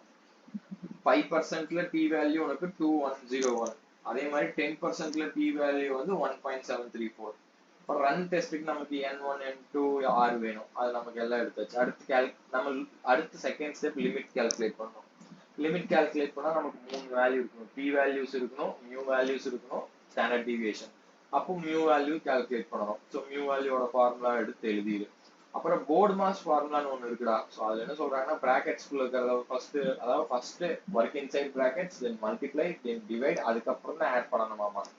அதை இங்க அப்ளை பண்ணோம்னா பிராக்கெட்ஸ்குள்ள ஒர்க் பண்ணிட்டு டிவைட் பண்ணிட்டு அதுக்கப்புறம் தான் ஆட் பண்ணணும். நீ இது ரெண்டையும் ஆட் பண்ணி டிவைட் பண்ணிடக்கூடாது, சரியா? ஸோ அப்படி பார்க்கும்போது உனக்கு வந்து நான் இந்த இடத்துல தப்பு பண்ணேன். ஸோ இது வந்து கேர்லெஸ் மிஸ்டேக். ஸோ அதெல்லாம் அவாய்ட் பண்ணிக்கோ. 10.26 will be your mu value. இப்போ ஸ்டாண்டர்ட் டீவியேஷனுக்கும் அதே மாதிரி இப்போ என்ன கால்குலேட் பண்ண, இந்த பிராக்கெட்ஸ் கொடுக்கறது ஃபர்ஸ்ட் எல்லாம் ஒர்க் பண்ணு, இந்த பிராக்கெட்ஸ் கொடுக்கறது ஓகேவா. அதுக்கப்புறம் இதையும் மல்டிப்ளை பண்ணிக்கோ, இதையும் மல்டிப்ளை பண்ணிக்கோ. அதுக்கப்புறம் ஃபைனலா நீ டிவைட் பண்ணு. ஸோ அந்த போர்ட் மாஸ் ஃபார்முலா போல தப்பா வரும், கீழே தப்பு பண்ணி வச்சிருப்பேன். அடுத்து வந்து calculation of limit. So limit calculate பண்றதுக்கு நம்ம என்ன வேணும், சும்மா எக்ஸாம்பிளுக்கு வந்து இங்க நம்ம டிகிரிஸ் ஆஃப் கான்ஃபிடன்ஸ் கால்குலேட் பண்ணிருக்கோம். இன்னைக்கு 18 தான் வருது. So test shall be done at 18 degrees of freedom. So lower லிமிட்னா mu minus t plus into sigma, அதாவது ஸ்டாண்டர்ட் டீவியேஷன். அப்பர் லிமிட்னா mu plus t into standard deviation. அப்போ இந்த இடத்துல பாத்தீங்கன்னா இப்படி இருக்குடாடி, இங்க தப்பு பண்ணி எல்லாம் தப்பாயிடுச்சு. Mu minus t into standard deviation. அதே மாதிரி mu minus t into standard deviation. So board mass formula use பண்ணி போட்டுருக்கோம். So numbers are within the random range. That is 5.93 to 14.59. So number of runs na நம்ம மேல calculate பண்ணோம்ல 8. So 8 is within 5.93 to 14.59. So the market is weak form efficient னு சொல்றோம். So auto correlation எனக்கு அது புரிஞ்சிருக்கும்னு நினைக்கிறேன். ரன் அதோட கான்செப்ட். அதுக்கு மேல ரன்ல வந்து பெருசா கான்செப்ட் கிடையாது. பேஸ் கான்செப்ட் என்னன்னா ரேண்டம்னஸ்னு ஒரு விஷயம் இல்லைன்னா ஈஸியா மார்க்கெட்டை ப்ரெடிக்ட் பண்ணிடலாம். இஃப் மார்க்கெட் பிகம்ஸ் ப்ரெடிக்டபிள், அது வந்து இன்எஃபிஷியன்ட் மார்க்கெட், புரியுதா? Market is efficient only when it is unpredictable. Unpredictableனா எப்போ இருக்குன்னா when the share movements are very random in nature. புரிஞ்சா? ரன்ஸ் டெஸ்ட்ல பாத்தீங்கன்னா வித்தின் லிமிட்ஸ்குள்ள இருந்துச்சுன்னா ரேண்டம்னு அர்த்தம். அதே பிலோ த லிமிட்னா that is too few runs. இப்போ எக்ஸாம்பிளுக்கு 5 and 10. ஸோ அப்போ வந்து 5% தான் இன்க்ரீஸ் ஆகும் அப்படிங்கறத நம்ம ஈஸியா கண்டுபிடிச்சிடலாம். டூ மெனியா இருந்தாலும் நம்ம ஈஸியா இப்போ 5, 10, 15, 20, 25, 30, 45, 50, 50 அப்படியே போயிடுச்சுன்னா அதுலயும் நீ வந்து ஒரு ட்ரெண்ட் கண்டுபிடிச்சிடலாம். ஸோ ட்ரெண்ட் அனாலிசிஸே பண்ண முடியாதாமா. Sir auto correlation. So auto கோரிலேஷன்ல low correlation indicates randomness, high correlation indicates dependence. High கோரிலேஷன்னா 0.42, அதாவது நெகட்டிவ் ஆர் பாசிட்டிவ் 0.421, அது வந்து ஹை கோரிலேஷன். வேற லோ கோரிலேஷன் என்னன்னா, ஏன் நம்ம இங்க கோரிலேஷன் ஆக்சுவலா கோரிலேஷன்ங்கிற வார்த்தையை நீ யூஸ் பண்ணக்கூடாது. ஆட்டோ கோரிலேஷன் நீ திருப்பி சொல்லி பார்க்கணும். ஏன்னா ஸோ நீ இப்போ இங்க என்ன பண்றனா, ஒரு பர்டிகுலர் செக்யூரிட்டி எடுத்துக்கிற. எக்ஸாம்பிள் அதானியோட ஷேரை நீ எப்படி அதோட பிரைஸ் மூவ்மெண்ட் ஆக்சுவலா வந்து பிரைஸ் மூவ்மெண்ட் ப்ரெடிக்டபிளா அன்பிரெடிக்டபிளா அப்படிங்கறத நீ செக் பண்ற. இந்த ஆட்டோ கோரிலேஷன் டெஸ்ட் யூஸ் பண்ணி பிரைஸை ப்ரெடிக்ட் பண்ண முடியுதா, பிரைஸை ப்ரெடிக்ட் பண்ண முடியலையா, அதுதான் நீ செக் பண்ற. பிரைஸை அது எப்படி செக் பண்றனா, பை கால்குலேட்டிங் ஆட்டோ கோரிலேஷன்ங்கிற ஒரு வேல்யூ. இப்போ அந்த ஆட்டோ கோரிலேஷன் வேல்யூ வந்து 0.2 இருக்குதுன்னா லோ கோரிலேஷன், அப்போ ஹை ரேண்டம்னஸ். அதுவே 0.8 இருக்குது அப்படிங்கிற பட்சத்துல ஹை கோரிலேஷன். சோ நோ, அதாவது மார்க்கெட் வந்து இன்எஃபிஷியன்ட் சொல்லிடுவோம். High correlation indicates dependence. So market is inefficient சொல்லிடுவோம். இங்க கோரிலேஷன் நம்ம எதை சொல்றோம்னா ஆட்டோ கோரிலேஷன். இப்போ எக்ஸாம்பிள் அதானியோட ஷேர் பிரைஸ் ஃபர்ஸ்ட் 10 டேஸோட ஷேர் பிரைஸும் நெக்ஸ்ட் 10 டேஸோட ஷேர் பிரைஸும் ரிலேட்டடா ஆர் அன்ரிலேட்டடா, அதாவது கோரிலேட்டடா நான் கோரிலேட்டடா அப்படின்னு செக் பண்றோம். இதை செக் பண்ணி நமக்கு லோ கோரிலேஷன் வந்துச்சுன்னா it indicates randomness, market is weak form efficient. இது ரெண்டையும் செக் பண்ணி ஹை கோரிலேஷன் வந்துச்சுன்னா market is inefficient because there is less randomness and high predictability. So நமக்கு வந்து சிக்மா, அதாவது ஸ்டாண்டர்ட் டிவியேஷன் XY நமக்கு தேவைப்படுது. ஸோ XY இங்க எப்படி கால்குலேட் பண்ணலாம்னா x minus x bar the whole square. So இதுக்கான ஃபார்முலாஸ் எல்லாம் டீடைல்டா போர்ட்ஃபோலியோ மேனேஜ்மெண்ட்ல இருக்குது. ஸோ வேரியன்ஸ் XY எப்படி கால்குலேட் பண்ணலாம் அப்படின்னு பார்த்தீங்கன்னா இது அப்படின்னு ஒரு ஸ்கொயர் ரூட் மட்டும் எடுத்துட்டீங்கன்னா போதும். ஸோ இப்போ கோவேரியன்ஸ் ஸோ நம்ம இந்த இடத்துல பார்த்தீங்கன்னா ஏன் வந்து வேரியன்ஸ் XY வந்து x minus X bar whole square வச்சுட்டோம்னா இங்க இருக்குது பார்த்து அந்த ஸ்கொயர் இண்டிகேட்ஸ் இப்படி இருக்கும். அதாவது x into summation x minus X bar into summation x minus X bar அப்படி இருக்கும் போதுல இது ரெண்டும் multiply summation x minus X bar the whole square அப்படிங்கிறது வந்துடும். புரியுதா? அதே கோவேரியன்ஸ் அப்படின்னா வந்து உனக்கு இங்க இன்னொரு டைம் எக்ஸ் மைனஸ் எக்ஸ் பார் பதிலா எக்ஸ் மைனஸ் ஒய் பார்ங்கிறது போடும்ப்பா கோவேரியன்ஸ்க்கு. புரியுதா? அவ்வளவுதான், அதுதான் ஃபார்முலாஸ்.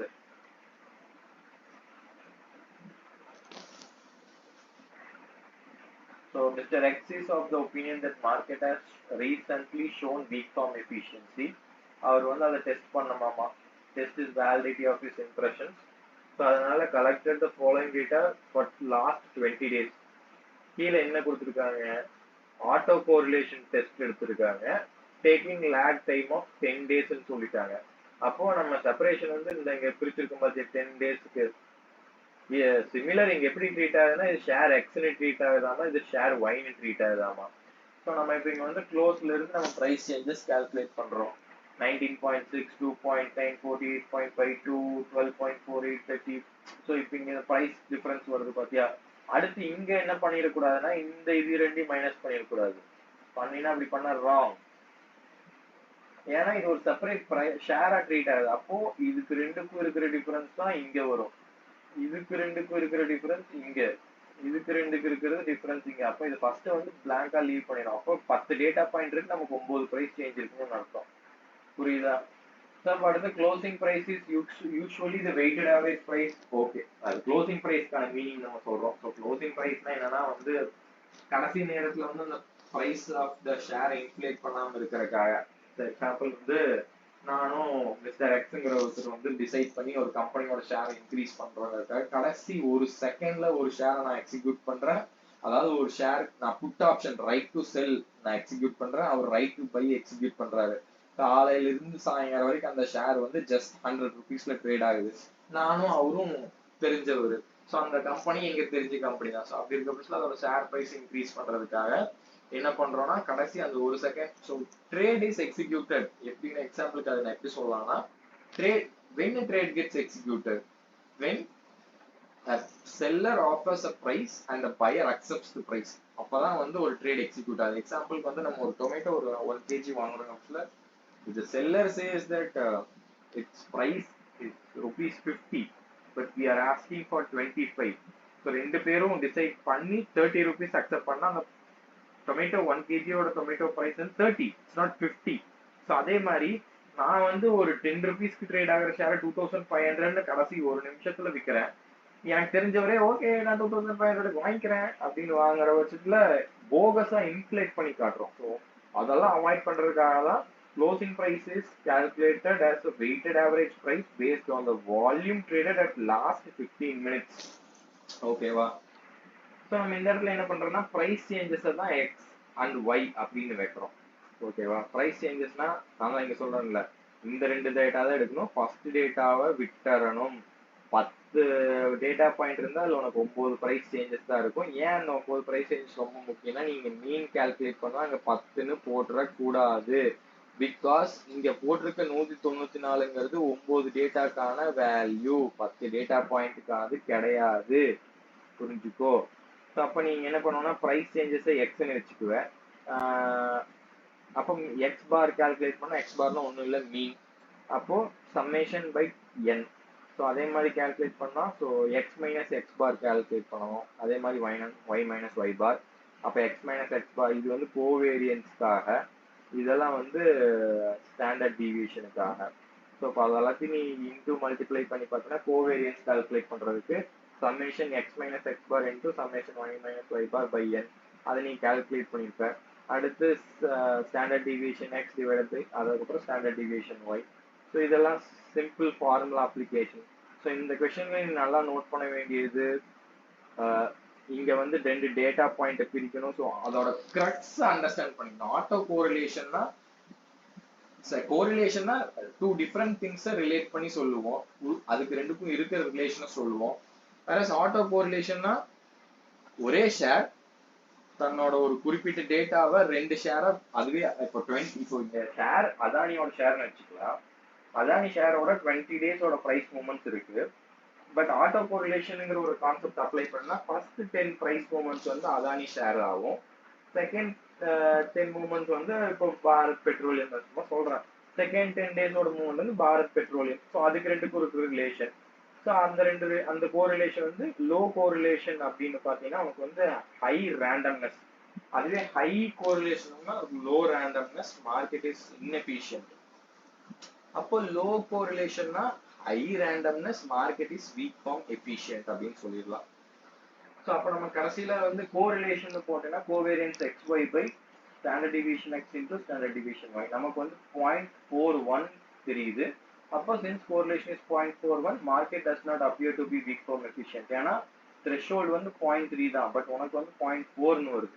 அப்படி இருக்கும்போது it is not weak form efficient. So அடுத்து வந்து டெக்னிக்கல் அனாலிசிஸ். ரெண்டு அனாலிசிஸ் இருக்குடா, ஃபண்டமெண்டல் அனாலிசிஸ், டெக்னிக்கல் அனாலிசிஸ். அதுக்கெல்லாம் நான் இப்போ சொல்லியிருப்பேன். So fundamental analysis focus on growth, cash flow, likewise items. Whereas technical analysis வந்து focus on past price and volume traded data.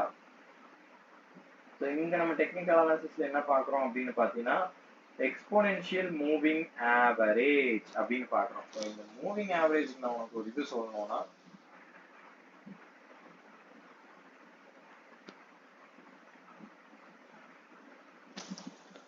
இந்த மூவிங் ஆவரேஜுக்கு நம்ம ஒரு எக்ஸாம்பிள் சொல்லணும் அப்படின்னு பார்த்தோன்னா நீ அதுக்கு என்ன எடுக்கலாம்?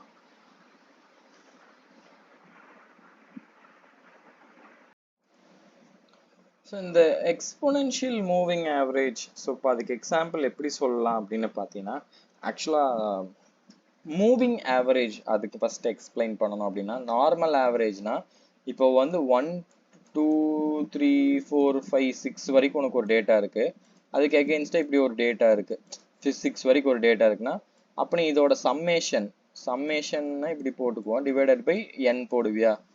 ஸோ இப்போ 1 to 6 வரைக்கும் இருக்குது, ஓகேவா? இது வந்து நார்மல் ஆவரேஜ்னு சொல்லலாம், ஓகேவா? இப்போ மூவிங் ஆவரேஜ்னா இப்போ உங்ககிட்ட 1 to 6 வரைக்கும் இருக்குது, இப்போ 7 ஒரு புது டேட்டா வருது, ஓகேவா? அப்படி இருக்க பட்சத்துல நீ என்ன பண்ணுவேன்னா, இன்னொரு வேற கலர்ல எடுத்துக்கிறேன், இந்த 2, அதாவது இது 2டா, சரியா? இப்போ 1 to 6 வரைக்கும் ஒரு ஆவரேஜ் டேட்டா நம்ம கிட்ட 20ன்னு இருக்கு, சரியா? இப்போ நமக்கு 7th டேட்டா கிடைச்சதுக்கு அப்புறம் நம்ம 1 மைனஸ் பண்ணிடுவோம், 1 விட்டுருவோம், 1 விட்டுட்டு இந்த 2ல இருந்து 7 வரைக்கும் இருக்க டேட்டா வச்சு ஆவரேஜ் கண்டுபிடிப்போம். இப்போ இங்க 8 அப்படின்னு வந்துருச்சுன்னா 2வையும் விட்டுருவோம், ஸோ 2வையும் விட்டுட்டு 3ல இருந்து 8 வரைக்கும் இருக்கிறது. ஸோ இப்போ 9 அப்படின்னு வந்துருச்சுன்னா 3யும் விட்டுருவோம், 4ல இருந்து 9 வரைக்கும். ஸோ மூவ் ஆகிட்டே இருக்கும், ஸோ ஒரே கான்ஸ்டண்டா இருக்காது, மூவ் ஆகிட்டே இருக்கும். ஸோ அப்புறம் என்னடா எக்ஸ்போனென்ஷியல் அப்படின்னா, இட் இஸ் ஒன்றும் இல்லை, சிமிலர் டு வெயிட்டட் ஆவரேஜ் மாதிரி அது கூட எக்ஸ்போனண்ட்டை மல்டிப்ளை பண்ணோம்னா அது எக்ஸ்போனென்ஷியல் மூவிங் ஆவரேஜ். ஸோ அதுக்கு வந்து following steps can be calculated use to calculate exponential moving average. First வந்து நமக்கு ஆக்சுவலாக இதை பார்க்கறதுக்கு கூட கொஞ்சம் குழப்பற மாதிரி இருக்கும். ஸோ எக்ஸ்போனன்ட் கால்குலேட் பண்ணுறதுக்கு இங்கே ஒரு வேல்யூ கொடுத்துருப்போம். ஸோ எக்ஸ்போனன்ட் ஃபேக்டர் வந்து யூஸ்வலாக கொடுத்துருப்பாங்க, அப்படி கொடுக்கல அப்படிங்கிற பட்சத்தில் அதை எப்படி கால்குலேட் பண்ணலாம் அப்படின்னு பார்த்தீங்கன்னா 2 டிவைடட் பை n+1. அந்த எண்ணில் ஒரு பஞ்சாயத்து இருக்கு, அதை n எப்படி கால்குலேட் பண்ணுறதுன்னு ஒரு பிரச்சனை இருக்கும். ஸோ அதை நான் சொல்கிறேன், நான் ஒரு ஸ்டெப் எழுதியிருக்கேன், ஸோ அதில் உனக்கு எக்ஸ்பிளைன் பண்ணுறேன். The starting point on the first day can be the simple moving average of past 30 days or any other terms as specifically given. So starting point எதுவே வேணாலும் இருக்கலாம், அப்படி இல்லைன்னா simple moving average of past 30 days. நம்ம கொஸ்டின்ல அதை கொடுத்துருப்பாங்க. So exponential moving ஆவரேஜ்னா it is a form of technical analysis. இது நான் என்னன்னு சொல்லிட்டேன். ஸோ இது ரெண்டு தனி concept, support and resistance. So support அப்படின்னா ஒரு பர்டிகுலர் பாயிண்ட்ல நம்ம ஷேருக்கு சப்போர்ட் கொடுக்குற மாதிரி. ஏன்னா ஷேர் ப்ரைஸ்லேருந்து 100, 80, 20, 10. ஸோ 10ன்னு வந்ததுக்கப்புறம் என்னன்னா எல்லாரும் அந்த ஷேரை வாங்கணும்ட்டு நிறைய பேர் சப்போர்ட் பண்ணி இந்த ஷேரை பூஸ்ட் அப் பண்ணுறாங்களா, ஸோ அதுதான் சப்போர்ட்டுங்கிறது. ரெசிஸ்டன்ஸ் அப்படின்னா ஒரு பர்டிகுலர் பாயிண்ட்ல 100, 120, 150, 180, ஸோ அப்படி போயிட்டு இருக்கும்போது அந்த 180ல நிறைய பீப்புள் செல் பண்ண ஆரம்பிச்சிருவாங்க. ஓகே, நல்ல விலை வந்துருச்சு, வித்தரலாம் அப்படின்னு. அந்த பர்டிகுலர் பாயிண்ட்ஸ் தான் நம்ம support point and resistant point அப்படின்னு சொல்றோம்.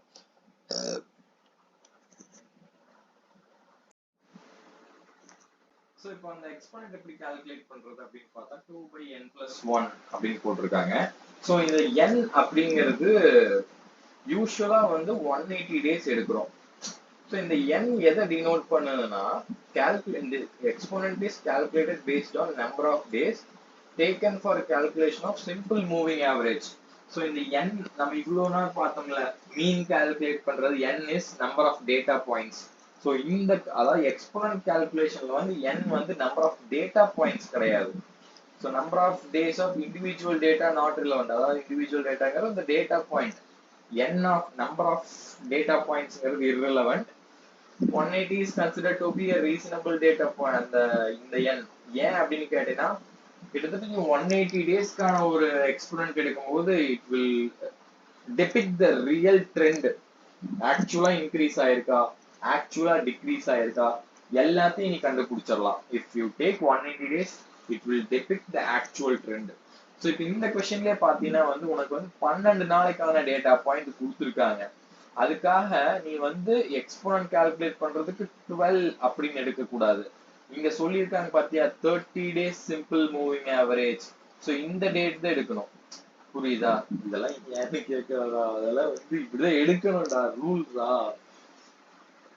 நீ ரூல் உட்காந்து ரொம்ப படிச்சுட்டே இருந்தீங்கன்னா வந்து இருக்கிற கான்செப்ட்ஸ் எல்லாம் வந்து படிக்கலாம், ஆனா அதுக்கான டைம் இப்போ விடு விடு. ஸோ அந்த டே 1 to 12 வந்து நீங்க என்ன எடுக்கக்கூடாது. So it is a mere data series. So n is equal to number of days you need to find the average. Usually அந்த சிம்பிள் ஆவரேஜ் எடுக்கணும்ல, ஸோ அதை எடுக்கணும். ஸோ நம்ம we are calculating the average by exponential moving. So step 1 என்ன பண்ணனும்னா, so இது உல்டாவாயிடுச்சு. 2 days அதாவது current price. So current price minus opening average. So இது இந்த பக்கம் வந்துடணும். ஓகேவா? Current price minus opening average போட்டீங்கன்னா உனக்கு வந்து டிஃபரன்ஸ் கிடைச்சிடும். அந்த டிஃபரன்ஸ் கூட எக்ஸ்போனன்ட்டை மல்டிப்ளை பண்ணணும். ஸோ ஸ்டெப் 3ல என்ன பண்ணணும்னா, opening average plus or minus step 2 உனக்கு வந்து க்ளோசிங் ஆவரேஜ் கிடைச்சிடும். ஸோ இப்போ இந்த கொஸ்டினை படிச்சிடலாம். ஸோ அவ்வளோதான், வேற பெருசா வந்து எக்ஸ்போனன்ஷியல் மூவிங் ஆவரேஜ்ல ஒன்றும் இல்லை. So calculate EMA Sensex 30 days simple move average கொடுத்தாங்க, இங்கே எக்ஸ்போனன்ட் கொடுத்துட்டாங்க. ஸோ இது எப்படி கால்குலேட் பண்ணலாம் அப்படின்னு பார்த்தீங்கன்னா, வி மஸ்ட் டேக் கொஸ்டின் இங்க என்னங்கிறது 30 பிகாஸ் நம்ம சிம்பிள் மூவிங் ஆவரேஜ் 30 டேஸ் எடுக்கிறோம். இப்போ 2 divided by 30 வந்து 0.064. பட் கொஸ்டின்ல வந்து ஒரு வேல்யூ கொடுத்துட்டாங்க, 0.062 கொடுத்துட்டாங்க. So we must take that only. இல்லை 2 டைம் ஓகே ஓகே, அது 2 டைம் ஒரே தான். ஸோ அதுக்கான டேபிள் ப்ரிப்பரேஷன் இப்படிதான் பண்ணணும். ஸோ டேன்னு எழுதிக்கோ, அந்த டேங்கிற ஒரு டேர்ம் மட்டும் ஒரு பர்டிகுலர் மாதிரி அந்த டே சீரியல் நம்பர் மாதிரி டேன்னு எழுதிட்டு கரண்ட் டே பிரைஸ் மைனஸ் ஓப்பனிங் இஎம்ஐ இது ரெண்டையும் மைனஸ் பண்ண ஒரு டிஃபரன்ஸ், அது கூட எக்ஸ்போனன்ட்டை மல்டிப்ளை பண்ணணும். ஸோ அதனால வந்து exponential moving average adjustment. So இங்க என்ன பண்றோம்னா 4 இன்டூ எக்ஸ்போனன்ட்டை மைனஸ் பண்ணோம்னா இஎம்ஐ அட்ஜஸ்ட்மெண்ட் கிடைச்சிடும். ஸோ க்ளோசிங் இஎம்ஐனா என்னன்னா opening EMI plus or minus EMI adjustment. So இதெல்லாமே கொஸ்டின்ல இருக்கு. ஸோ பர்டிகுலரா இங்க வந்து ட்ரேடிங் இல்லாத, இங்க நோ ட்ரேடிங்னு இருக்கும். ஸோ அந்த இதுக்குள்ள நீ எதுவுமே எடுக்க தேவையில்லை, இருக்கிற டேட்டா மட்டும் எடுத்து ஜஸ்ட் அந்த டேபிள்ல ஃபில் பண்ணி மல்டிப்ளை பண்ணி போடுறது தான். வேற பெருசா எக்ஸ்போனன்ஷியல் மூவிங் ஆவரேஜ்ல இது எல்லாத்தையும் கான்செப்ட்ஸ் எல்லாம் எக்ஸ்பிளைன் பண்ணிட்டேன். உனக்கு வேணா இந்த மே 2022 கொஸ்டின் நம்பர் 55 எடுத்துப்பாரு. ஸோ சின்ஸ் இப்போ நீ இந்த 180 டேஸ் எக்ஸாம்பிள் சொல்ற, இப்போ அந்த 180 டேஸ்க்கான எக்ஸ்போனன்ட் எடுத்துக்கிட்ட அப்படிங்கிற பட்சத்துல it will depict actual trend. So அதாவது அந்த சார்ட்ஸ் எல்லாம் இருக்கும்ல, இப்படி இப்படி மேல மேல ஏறி ஏறி குறையுதா அப்படின்னு. ஸோ இப்போ எப்படி சொல்றதுன்னா, டவுன்லயே போயிட்டு இருக்குன்னா வந்து இட் ரெப்ரசன்ட்ஸ் பியரிஷ் மார்க்கெட், அதாவது பிரைஸ் வந்து குறைஞ்சிக்கிட்டே இருக்குது அப்படின்னு அர்த்தம். அதுவே நீ இப்போ 180 டேஸ் எக்ஸ்போனன்ஷியல் மூவிங் ஆவரேஜ் எடுத்து இன்க்ரீஸ்லேயே போயிட்டு இருந்தா it represents bullish trend. So அடுத்து வந்து கொஸ்டின் நம்பர் 11ல வந்து ஜஸ்ட் ஆனுவலைஸ் டீல்டு கேட்டிருக்காங்கடா. இதெல்லாம் பெருசா ஒன்றும், இதெல்லாம் சிம்பிள் சம்டா, அவ்வளோ நாள் பார்த்தாதான்டா.